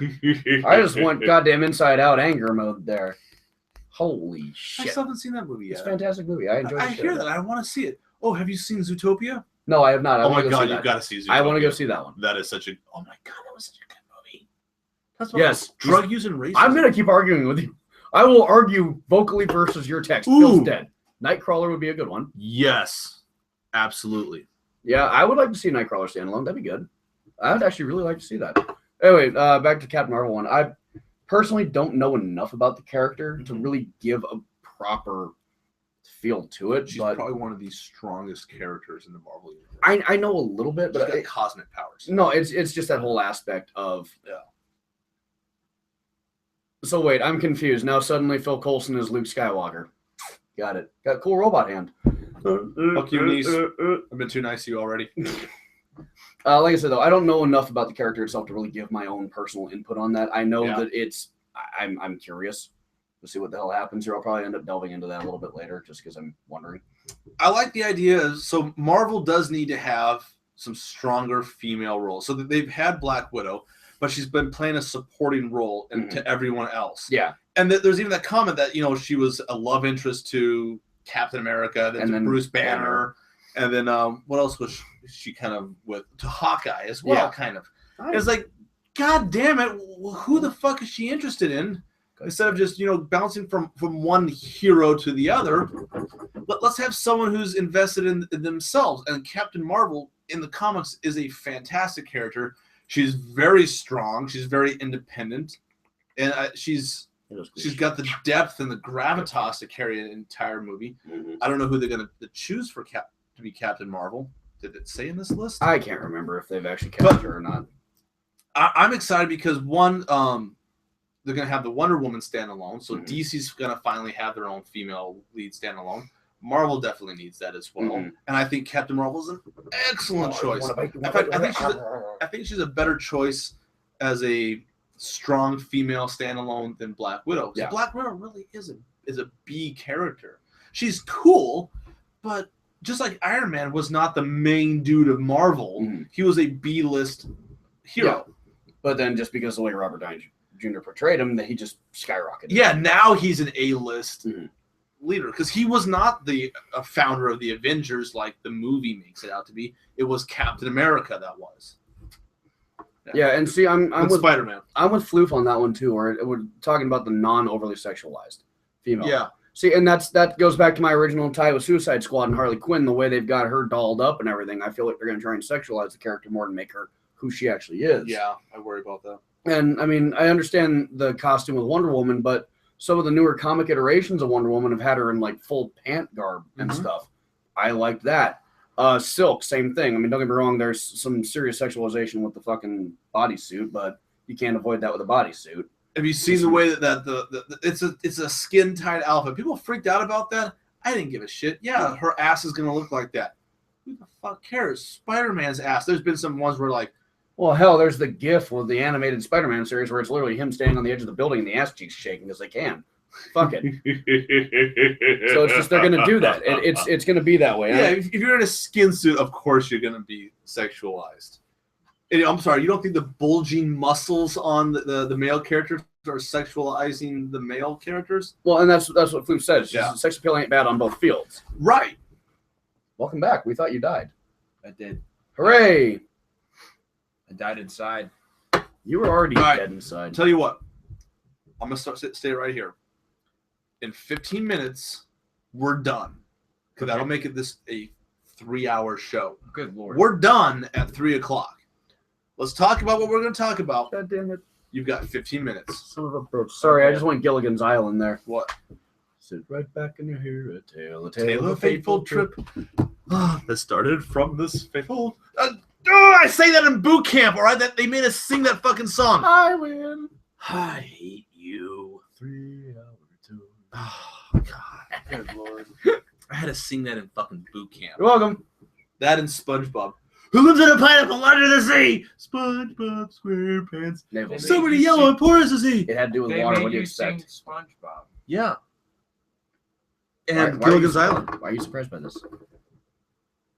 You didn't get beat down and humiliated? Yeah, but they didn't make me sing SpongeBob. Did you also get beaten with a trash can? No, just the No. garden hose. Was I the only one that just had like a fucked up boot camp experience, like it was like out of the movies? How did you get beaten by a garbage can? I Someone had a picked it up and trash hit him. can that was picked up and thrown I at was like, me people and a picked it couple up and other hit him with it. people. Because Okay, I've seen trash cans fly. Well, no, because now he had we're a getting into toothache the and we're he getting was into mad. psychiatry aspect. So he of picked this up a instead. trash Sorry, can, said, folks. "I'm having a bad day. My tooth hurts," and he threw it at us, and it hit us. SpongeBob can't be all bad. Motorhead was in the movie.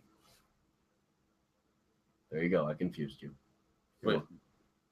Motorhead was in Yes. SpongeBob? Yes. Okay, Pantera's been in SpongeBob as well. No, seriously. The SpongeBob SquarePants movie, when they had the bar scene, they actually had Motorhead. They rewrote lyrics to the song "You Better Run," and they had that playing in the bar. Can't stop twitching. You're welcome. And the pre-hibernation episode with Sandy, they had Pantera playing it. Oh, God You're welcome. damn it, it won't stop. I have fucked his brain over. Who won't Done. stop twitching? I'm so tired and drunk. Oh my. God, I love being the sober one out of the group. Ooh, ooh, ooh. We're talking about Jessica Jones. Now we're on it. Luke Cage. Okay. Luke Cage deserves his own fucking movie. Oh my God. Have you seen Jessica Jones? Yes. Yes. How fucking awesome is that? One, Honestly, I love wasn't Jessica that Jones. that I was not incredibly impressed. I would say Jessica Jones in the TV shows. In the TV shows, is not as impressive as even Arrow. I would say Arrow is better. Yes, she's a Then- street level fighter. Arrow is more like emotional, whiny crap, which I'm fine with. But Jessica Jones was like a little bit more boring than that. So Jessica Jones, just like Daredevil, they are what's known as street level crime fighters. They're dealing with small fry, Yeah. essentially, and that's what she is about. And Luke Cage has been kind of like that. Arrow was sort of like that at first, but then he joined the Justice League. Jessica Jones is Marvel though, yeah, and Arrow is DC. But like Daredevil, Marvel, they're low level guys. They're dealing with small fry, so Okay. they're not dealing with like cosmic enemies or anything like that. I like the way that it went with her because she's the most interesting female character that we've had so far in the Marvel universe. I'll give you that. She is incredibly interesting. She likes to fuck, she likes to drink, and she likes to fight. Mm-hmm. I do like her drinking. I course you do. I identify with her. I would say it makes me feel like less of an alcoholic. No, at least when I'm drinking, She's and the only I'm person I fucked know up that drinks more watching than you. Netflix, and I'm like watching Jessica Jones. I'm like, I can relate to this so well because I'm we drunk. would get along so fucked up. I don't even know. She'd probably She'd hate each destroy other. you. Yeah. She would. And oh my god, David Tennant. I would say she's. Oh, I don't even know. You're talking about the chick in the TV show, right? Yes. Big time boners. Really? Yeah. I don't think she's that attractive. No, it's the attitude. It's partially the attitude and the You kind of should the style. not be dating then. I think she's. You are ready for an emotionally abusive relationship in that case. Haven't I been in one? Well, yes, but you're apparently wanting to jump into another one. She would be emotionally abusive. She would be a horrible person to date. I'm okay with that as long as that's on the. I'm okay with that. If that's on the onset. We will deal with his personal problems after the show. If that is on the onset of a relationship, I'm okay with it. It's like I'm gonna treat you We're like talking shit. come's not your dating I'm gonna life. treat you like shit. No, we're talking about his dating life. No, No, I'm saying we're the show. this is about, relative, Rat, to Jessica Jones. no one needs to hear it. But no, if No you're one gonna treat me like cares. shit, I'm okay with it. Just let me know you're gonna treat me like shit. That way I know. Like, this is the shit part, this is the sex part, this is where I go and fuck myself. Hey, I'm gonna Yeah. treat like shit. And you're not gonna get laid for me. What else is new? Well played. Well played. Can't even nice. argue that. Well played. Very That nice. was good. I'm an asshole to him, and I do tease him a lot. I've been quite substantially teased in my day by the Clarky Clark. I started showing him my photo shoots that I do. I'm not surprised. Wait. Did Rat see the one that No, I don't show. I don't Thank- show. I really I don't don't need- show I don't rats need those to. kind of Yeah, things. thank Okay, goodness. that's why I'm being vague. But that was marvelous. The one that I've shared on my Facebook or on my Instagram, because those you can see. Because those I'm are- not gonna, I don't want to drop the damages. Damages? I don't know. Damages. What's It's a the damage, damage? yo. I don't. I Dude, don't you're do that. dropping some. So for serious International dimes, Women's bro. Day, I did a photo shoot where I took frosting and sprinkles on various body parts covered up, and I took photos of that and shared it to some Facebook groups. It's marvelous. I did titty sprinkles. Apparently It's so. marvelous. Apparently you did taste sprinkles. It's I did marvelous. titty Hold on. sprinkles. Why the I'll audience show a needs poster. to, They I need would to say see why it. the audience needs to see this is Hold on. beyond me. Hold on. Because let's scar them. I would say let's see how quick we lose all our viewers. Dude, way too close. Way Why too is close. that? and Oh, screen you're died. going fuck. Ah, God damn it, I D! got this. yeah. It's not focusing. It just Just fuck it. we Dude, got stop. It's not we got focusing. D. Just stop it! Oh my god, dude. Hey, Shut the fuck down, you're drunk. Yep. at least I drink all my beers before I spill them. Yes, at least you do that. I love that I am amongst lightweights. This is entertaining to me. Oh yeah, I'm a horrible lightweight. So these things have what is it, like? So wait, 5%? we are both drunk. Yes. Oh well, holy shit! Thing's got 8%. Oh damn! I thought it was like 5%. How many? The fuck you am I drank- drinking? I You drank drank 3 of these. You drank. Oh my god! No We're wonder on I'm- like the same well, level then. It's only 10 ounces though, so Dude. it's not that much. We're on the same level. I've got 8.2.